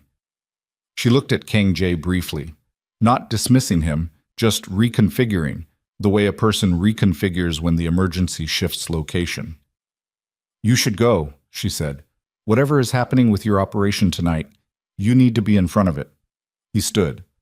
He picked up the fabricated document from the coffee table. Nyla. He said her name the way he had said it at the gala. Level, no performance in it. Just her name, said by someone who had been not saying it for 4 years and found it, even now, the most solid thing in the room. Whatever happens with Tae-sung tonight, I need you to know that his play against the syndicate was always secondary. The primary target was always the two of us. He needed us permanently separated. He needed me to be the man you thought I was. A pause. He failed at that part. Mossad says, Botnad. She looked at him, something in her eyes that he couldn't name and didn't try to. Go, she said. Not unkindly, he went. The call from his security chief came before he reached the elevator. Tae-sung left the Mapo building, the voice said. 6 minutes ago, all 6 men with him. They're heading toward Hanam-dong. Hanam-dong. Hae-ren's building. Kang Jae hit the elevator button. How far out? 4 minutes. Maybe 3. He was 14 minutes from Hanam-dong. He had told Hae-ren to call a lawyer. He had not told her to leave the building. He had not considered, and this was a failure of the kind that happened when too many fires were burning simultaneously, that Tae-sung's surveillance on the building would have flagged his visit, and that Tae-sung, who was already in motion tonight and had already committed to the full scope of his play, would not wait to find out what Kang Jae and Hae-ren had discussed. He hit the button again, useless, and then took the stairs. Get someone to that building now, he said into the phone, moving fast down the stairwell, the sound of his footsteps sharp and hard against concrete. Do not let Tae-sung's men reach her floor. I don't care what it takes. We're 12 minutes out minimum. 12 minutes. Tae-sung 3 minutes. He hit the ground floor door open with his shoulder and crossed the lobby at a run, and came out into the pre-dawn cold with his keys already in his hand, and the full weight of everything that had been constructed against him tonight pressing from all directions simultaneously.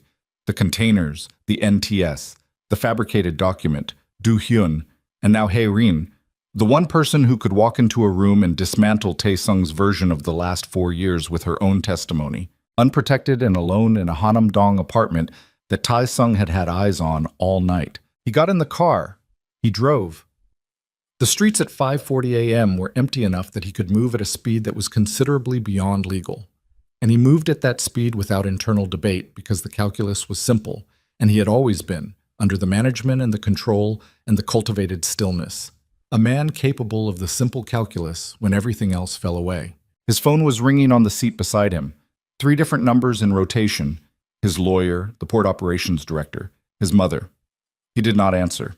He drove with both hands on the wheel and his eyes on the road and the Namsan tunnel swallowing him whole and spitting him out the other side into the orange glow of Hanam-dong's main approach.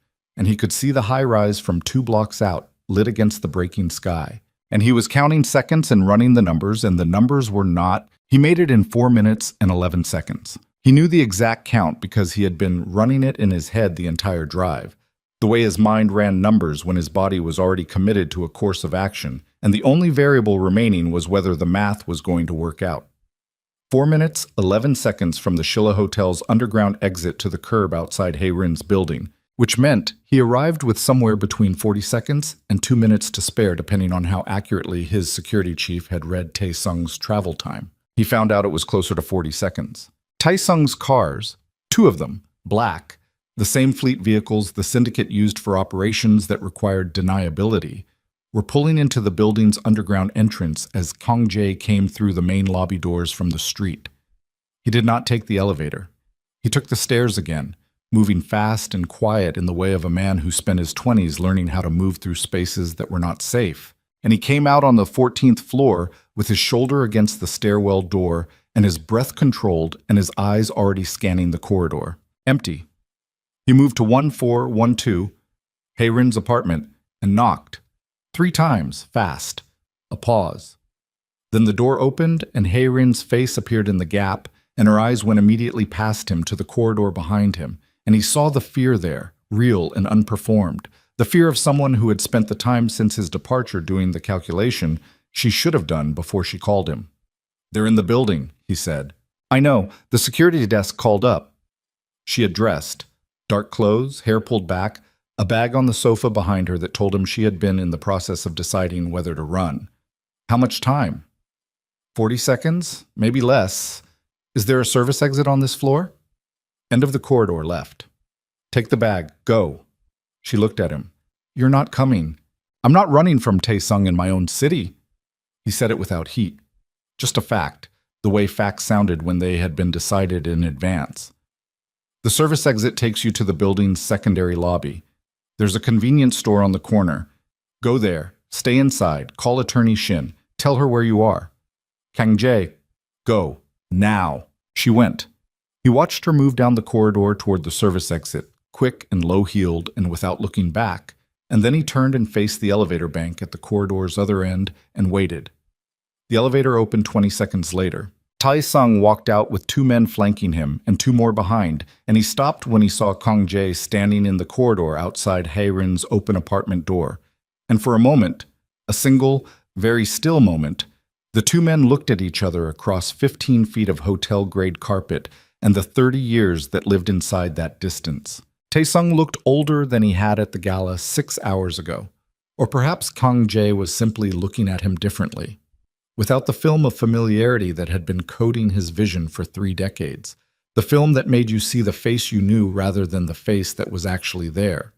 Without it, what he saw was a man in his 40s who was tired in the specific way of people who have been maintaining a performance for so long that the maintenance itself had become exhausting, and who had made the decision at some point, not tonight, not recently, but years ago, to let the exhaustion make him reckless.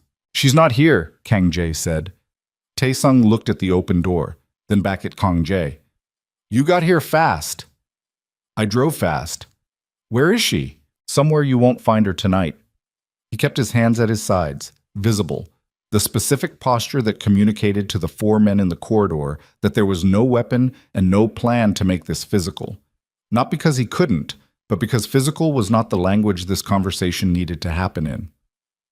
Call your men off, Tae-sung. This is between us. Tae-sung looked at him for a moment. Then he made a small gesture, and the 4 men shifted back toward the elevator, not leaving but repositioning, giving the corridor the shape of a private conversation. Tae-sung walked forward until he was 6 feet away, close enough that Kang Jae could see that his eyes were bloodshot, and his collar was open under his jacket, and the composure he was wearing had the stretched quality of something that had been maintained past its natural limit.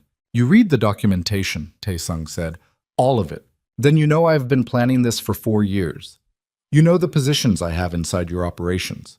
You know that what happened at Incheon tonight is not recoverable without my cooperation, because the NTS observers have a chain of evidence that goes back 18 months, and every link in that chain runs through your name. His voice was even, professional. The voice of a man presenting a negotiation he believes he has already won. I don't want to destroy you. I want the Eastern Port Holdings and the 3 financial subsidiaries. I want a clean transfer, documented as a voluntary restructuring, and I want it done in a way that leaves you with enough legitimate business to not spend the rest of your life in a courtroom. Kang Jae looked at him. That's what you want? He said. That's what this has always been about. The dress, Kang Jae said, the fire, Nyla, the children she raised alone for 4 years. He kept his voice the same temperature it had been all night, level even, giving nothing away. That was all just collateral. In your accounting, something moved in Taesung's face. Brief. I needed you isolated. A man with a stable family is anchored. You would never have let me move freely inside the operations if I had what I was supposed to have. Kang Jae's voice did not rise. It simply became more precise. So you took it. 4 years ago, you positioned a woman inside my house and let her burn my wife's work, and you watched me fall apart. And you did nothing. For 4 years, you sat across from me at tables and ate my food and advised me and looked me in the face, and you knew what you had done. Taesung's jaw tightened. It was business. She was 6 months pregnant. I didn't know. You knew. The 2 words landed in the corridor without noise, without volume, with only the weight of absolute certainty behind them. You knew everything about my household. You had access to everything. Don't insult me with that. Taesung was quiet for a moment. The honesty of it, of being seen fully, past the performance, past the 30 years of practiced warmth, passed across his face in a way that was briefly, unexpectedly human. Not remorse. Something older and less recoverable than remorse. The face of a man looking at the thing he actually is when you remove everything he has layered over it. The transfer, he said. That's the way through this. For both of us. No, Kang Jae said. A pause. The NTS evidence is fabricated. Some of it. Enough of it. Kang Jae reached into his jacket and removed his phone and held up the screen. A message from his mother, sent 11 minutes ago, 3 words. Compliance officer identified. My mother has been building a counterfile on you for 18 months. The compliance officer who generated your documents inside my financial office has been cooperating with her legal team for 6 weeks. The fabricated wire transfer you gave Hae Rin has already been flagged to 3 forensic accountants who will testify to its construction. He put the phone back. You built something very careful, Taesung.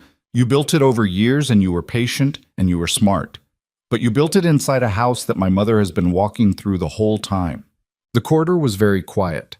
Taesung's face had gone still in the way of a man running numbers that are not resolving in his favor. Hae Rin's testimony, Kang Jae continued, covers the fire, your arrangement with her, and the fabricated document. She is, at this moment, with an attorney who will have a formal statement prepared by morning. The statement covers your role in the Incheon operation as well, because you were not careful enough about what you said to her, and she has a very good memory. He paused. And the 3 financial officers who spoke to my mother will be providing documented testimony about the Eastern restructuring that will take the NTS evidence you built and reframe every piece of it inside its actual context. Taesung looked at him, the bloodshot eyes, the stretched composure, the face of a man who has just watched a structure he spent 4 years building begin to come down around him in real time. You can't move all of that before morning, he said. It was not quite a statement. It had the quality of a thing you say when you are hoping to be contradicted. My mother has been moving it for 6 weeks, Kang Jae said. She was waiting for tonight, for you to commit fully, so there was no room for you to claim misunderstanding or restructure your position. A pause. She knew you would move against the Incheon operation when Nyla came back. She knew Nyla coming back would panic you. She's known you for 40 years, Taesung. She knew exactly what you would do. The silence in the corridor lasted a long time. One of the men near the elevator shifted his weight. Taesung looked at the floor, briefly. A single downward glance, the duration of a breath. And when he looked back up, something had settled in his face. Not defeat exactly. The thing that comes after the argument against defeat runs out. What happens now? He said. You call your men off the Incheon facility. Tonight. You remove Do-hyun from the logistics chain, and you document his cooperation with your operation in writing, signed tonight. Kang Jae's voice had not changed temperature or volume through any of this. It remained what it had been, the voice of someone who has already made every decision and is simply narrating the results. In the morning, you will meet with my legal team and my mother's team, and you will provide a full accounting of every action you have taken against the syndicate's operations and against my family over the past 4 years. All of it. In exchange for that cooperation, the criminal referral will reflect that cooperation. You will not walk away from this without consequence, but you will walk away. Tae-sung was quiet for a moment. And if I don't? Then my mother's documentation goes to the prosecutor's office tonight. All of it, with no cooperation credit attached to your name. A pause. You'll spend the rest of your middle age in a courtroom arguing about a fire that burned a dress. The thing that moved across Tae-sung's face at that last sentence was the closest thing to genuine pain that Kang Jae had seen from him all night. Not because of the legal consequence, because of the reduction of it. 4 years of careful architecture, of patient manipulation, of 30 years of learned proximity and its strategic exploitation, reduced to the story of a man who helped burn a pregnant woman's dress because he was afraid of how stable her husband's life was becoming. That was the story. That was all it was. All right, Tae-sung said. He took out his phone. He called the Incheon facility contact. He said 4 words, "Stand down, leave now," and hung up. Then he looked at Kang Jae one more time, and in that look there was something that had no name and did not need one. The look exchanged between 2 people who have known each other for 30 years and are now completing the last act of that knowing. And then he turned and walked back to the elevator with his men, and the doors closed and the corridor was empty. Kang Jae stood in the silence for a moment. Then he called his mother. "It's done," he said. "I know. I have eyes on the building." A pause. "Hye-rin is at the corner store. My people are with her. Get her somewhere safe tonight. A hotel under a name that isn't hers. Her statement needs to be clean and uncontested." "Already arranged." His mother paused again. A longer pause. The kind that carries something other than information. Kang Jae. "Yes. Come home. Sleep a few hours. Whatever comes next, it will still be there." He looked at the open door of Hye-rin's empty apartment, the white sofa, the glass-topped coffee table where he had set the fabricated document, and then picked it up again. The life of a woman who had made a catastrophic choice years ago and had been living inside the consequences ever since, a life that was about to become considerably more public and considerably more difficult, and which she was facing alone because the man who had used her had discarded her, and the man she had helped harm had told her to call a lawyer instead of leaving her to face it without warning. He pulled the door closed. "I'll be there in 20 minutes, he said. Look, the legal proceedings against Jang Tae-sung took 7 months. His cooperation, once given, was thorough in the way of a man who understood that the only remaining currency he had was the quality of what he provided. He gave names, dates, financial routing structures, and the identity of every official who had been cultivated inside the NTS surveillance operation. He gave it all with the same professional precision he had brought to everything else he had done. And the prosecutors noted in their filings that he was one of the most organized cooperating witnesses they had processed in a decade, which struck Kang Jae, when he read it, as the most Tae-sung thing that had ever been written about Tae-sung. Yoon Hae-rin's testimony was delivered in a deposition room on a Tuesday morning in February. Attorney Shin was present. Kang Jae was not. Hae-rin had requested that he not be, and he had agreed without argument because there was nothing in that room that he needed to witness, and there were things Hae-rin needed to say that would be easier to say without his face in her eyeline. The deposition ran 4 hours. Her attorney negotiated a settlement that stripped her of the Busan distribution stake and required 3 years of supervised financial reporting. She kept her apartment. She lost most of the rest. Kang Jae did not feel satisfaction about this. He did not feel much about it at all, which was its own kind of information. The signal that something he had been carrying without fully knowing he was carrying it had been set down somewhere along the way, and the lightness where it had been was still new enough to be noticeable. The Incheon operations exposure was contained. Not perfectly. Nothing is contained perfectly when NTS observers have been on site and documentation exists. But the counter-evidence his mother had been building reframed enough of the narrative that the criminal exposure landed on Du Hyun, who had been making decisions with direct operational authority and whose cooperation with Tae-sung was thoroughly documented, rather than on Kang-jae himself. The syndicate's Eastern port holdings were restructured. Legitimately, this time, or more legitimately, which was not the same thing, but was the direction available from where he was standing. Madame Seo Mi-yeon watched all of this from her house in Seongbuk-dong and said very little about any of it, which was how she expressed approval. Then, the first supervised visit happened on a Saturday morning in March. 6 weeks after Attorney Shin's office and Kang-jae's legal team had finished drafting a 12-page contact agreement that covered scheduling, communication protocols, emergency procedures, and 4 pages of conditions that Kang-jae had read with complete attention and signed without requesting a single amendment. Nyla had chosen a park, a public place, open, populated with families and children, and the specific ambient noise of a Saturday morning in early spring. The light was pale and the trees were beginning, and the children arrived in a vehicle he didn't recognize, driven by someone he assumed was household staff, and they came down the path toward the bench where he was sitting with their coats in different colors and their faces carrying the alert, assessing look of children arriving at a situation that has been explained to them in terms they are still processing. He stood up when he saw them. Jiwoo looked at him the way her mother looked at everything. Straight on, nothing deflected. Jian, slightly smaller, stood a half step behind and watched him with eyes that moved across his face in a systematic way that reminded him so precisely of the way his own mind processed new information that it stopped his breath briefly. Ji-hoon was pulling slightly at the hand of the staff member and looking at the trees and then at Kang-jae and then at the trees again, oscillating between curiosity and the comfortable inattention of a small boy in a park on a Saturday. The staff member released their hands and stepped back to the agreed distance. Kang-jae crouched down, eye level, the posture of a man who understood without being told that he was not a large adult in the presence of small children, but a person requesting access to other persons who had not yet decided what they thought of him. "Hi," he said. Jiwoo looked at him. "You were at the fashion show," she said. Direct, her mother's cadence exactly.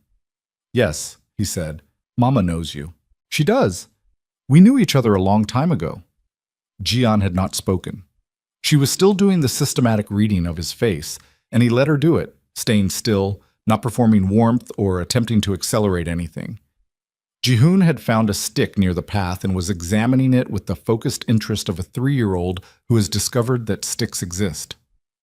"What's your name?" Jiwoo said. "Kang-jae," he said. "You can call me that." She considered this. "That's a hard name. It is a little. I can say it." She said it. Correctly, precisely, with the particular confidence of a child who has decided a thing is possible and has immediately proven it. He felt something move in his chest that he did not try to name or manage. He just let it be there. Jian spoke for the first time. Her voice was quieter than her sister's, lower, more considered. "Are you going to come back?" she said. "Or is this the only time?" He looked at her. She looked back. 3 years old and asking the question that mattered, the one that cut through everything peripheral and landed on the single point of actual consequence. "I'm going to come back," he said, "every week, if your mama says it's okay. And I'm going to keep coming back for as long as you'll let me." Jian absorbed this. The systematic eyes moved across his face once more, checking something, and then she gave a small, decisive nod. Not forgiveness, not welcome, but provisional acceptance, the kind that says, "I have noted this and I will be watching to see if it is true." Ji-hoon appeared at his shoulder from nowhere, stick in hand, and held it out. Kang-jae looked at the stick. He looked at the boy. "For me?" he said. Ji-hoon nodded gravely. He took the stick. He held it the way you hold something that has been given to you by someone who does not yet fully understand value, but has decided on some uncomplicated instinct that giving was the right thing to do in this moment. "Thank you," he said. Ji-hoon looked at him for a moment with his father's dark eyes in a face that was otherwise entirely its own, and then he turned and ran toward a cluster of pigeons near the path, with the absolute physical commitment of a 3-year-old for whom pigeons are currently more pressing than any human interaction. Jiwoo watched her brother, then looked back at Kang Jae. He does that, she said. He runs at things. I noticed. It's a little embarrassing. He almost smiled. He held it back, not because it wasn't genuine, but because it felt like something that should arrive in its own time. He'll grow out of it. Mama says that too. They sat on the bench together, Kang Jae, Jiwoo, and Jian, who had settled beside her sister with her small hands in her lap, and watched Ji-hoon pursue pigeons that scattered and regathered with the practiced indifference of urban birds who had been pursued by small children before and would be pursued again. The park moved around them, families and strollers and a dog on an extendable lead, and the pale spring light through trees that were just beginning to mean it. It was the most ordinary Saturday morning Kang Jae had spent in years. It was, without question or contest, the best one. Nyla was not at the park. This had been her condition and his agreement, and it was, he understood, correct. This first meeting needed to belong to the children, not to the unresolved weight of everything between their parents. And Nyla was precise enough about her children's well-being to know that her presence would have changed the quality of the air in a way that was not fair to anyone. He saw her 3 weeks later, not at the park.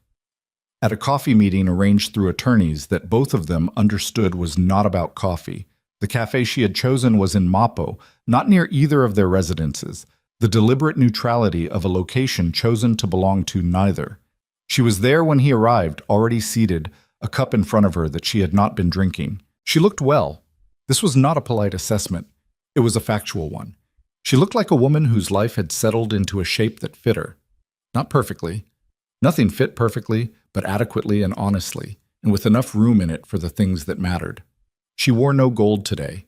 A dark green coat and simple clothes, and her locks pinned up with less ceremony than the gala version, and more than the hotel room version, which put her somewhere in between the armor and the self, in the territory where people actually live. He sat down. They told me about the stick, she said.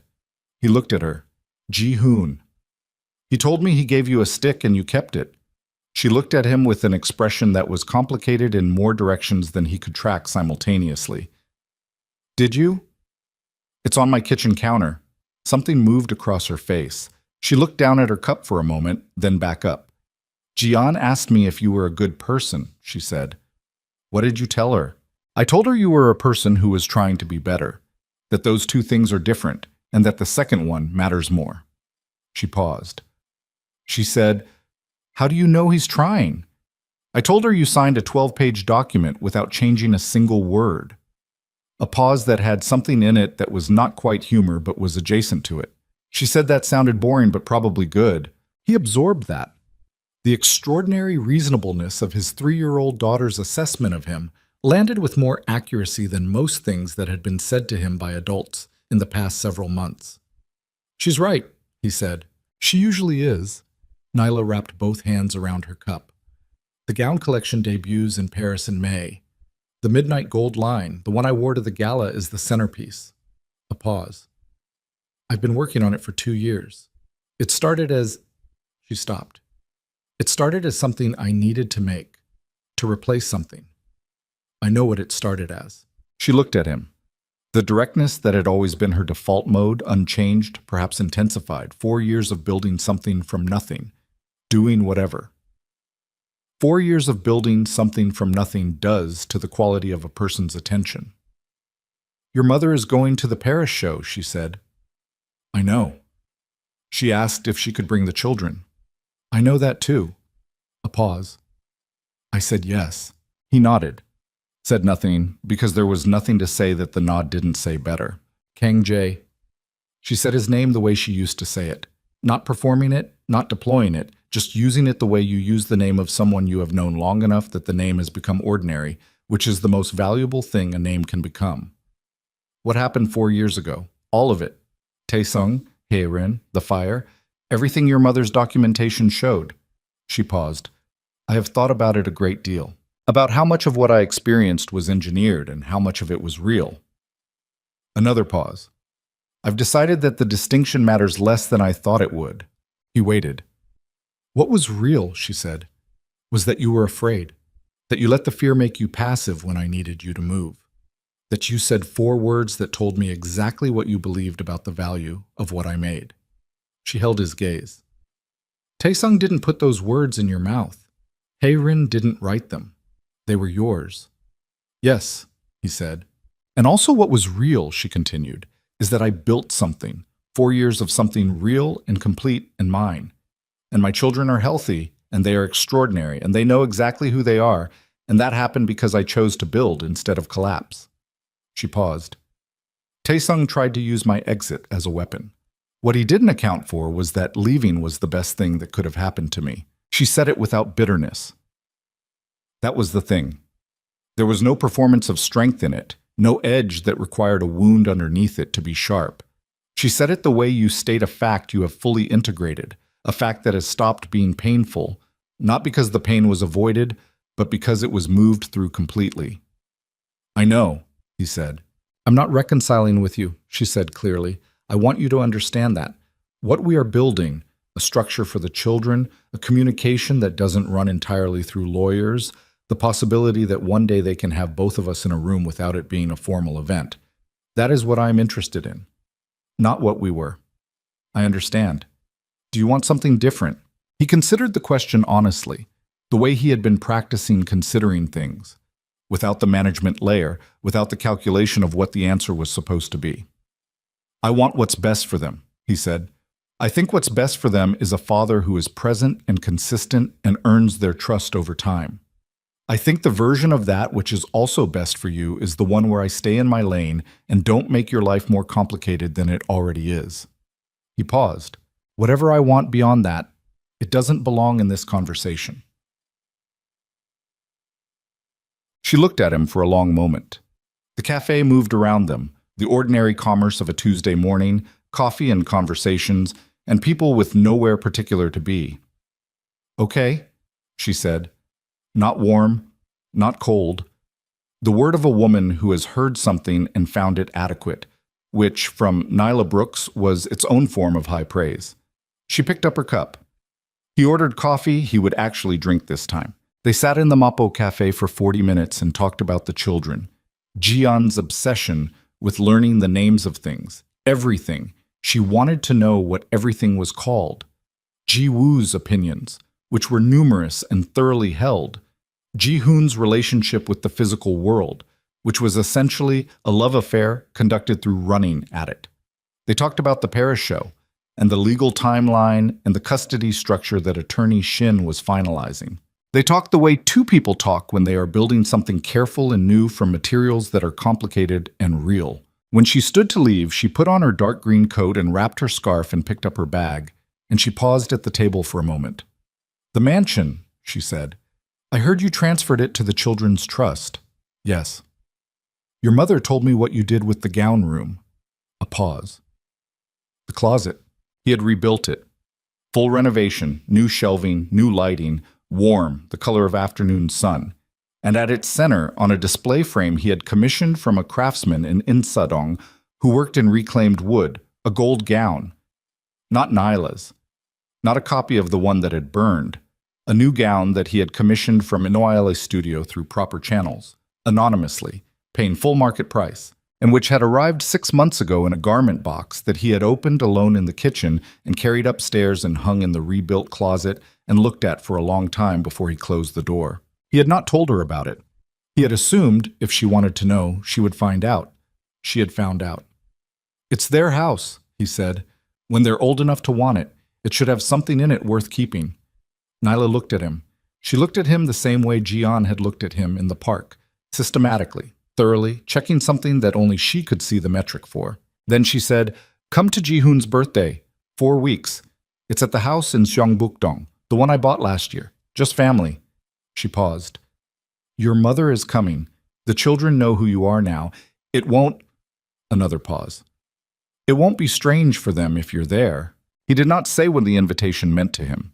He understood that naming it would have changed its weight in a way that served him rather than what was actually being offered, and he was trying very hard these days to notice the difference. I'll be there, he said. She nodded. She walked to the door. She did not look back, which was also characteristic and also correct. Nyla Brooks did not look back at things she had already decided about. She moved forward, and she kept moving, and the door opened, and the street received her, and she was gone. He sat with his coffee for a moment.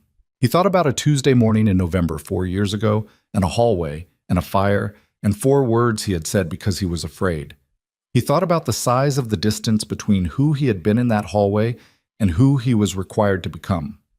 He thought about the fact that the distance was measurable not in intention or regret, but only in what he actually did, consistently, over time, which was the only unit of measurement Nyla had ever used for anything, and which he had finally, at 41 years old, understood was the only one that was real. He finished the coffee, he put on his jacket.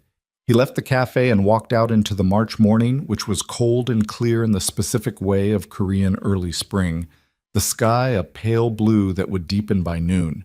And he stood on the Mapo pavement for a moment with his hands in his pockets and thought about a birthday party in 4 weeks and 3 children who would be 4 years old and a park bench and a stick that was currently sitting on his kitchen counter.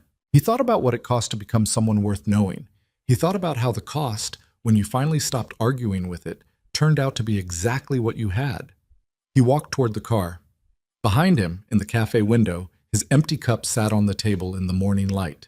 The small, ordinary evidence of a man who had, this time, drunk what was in front of him instead of leaving it untouched. It was not forgiveness.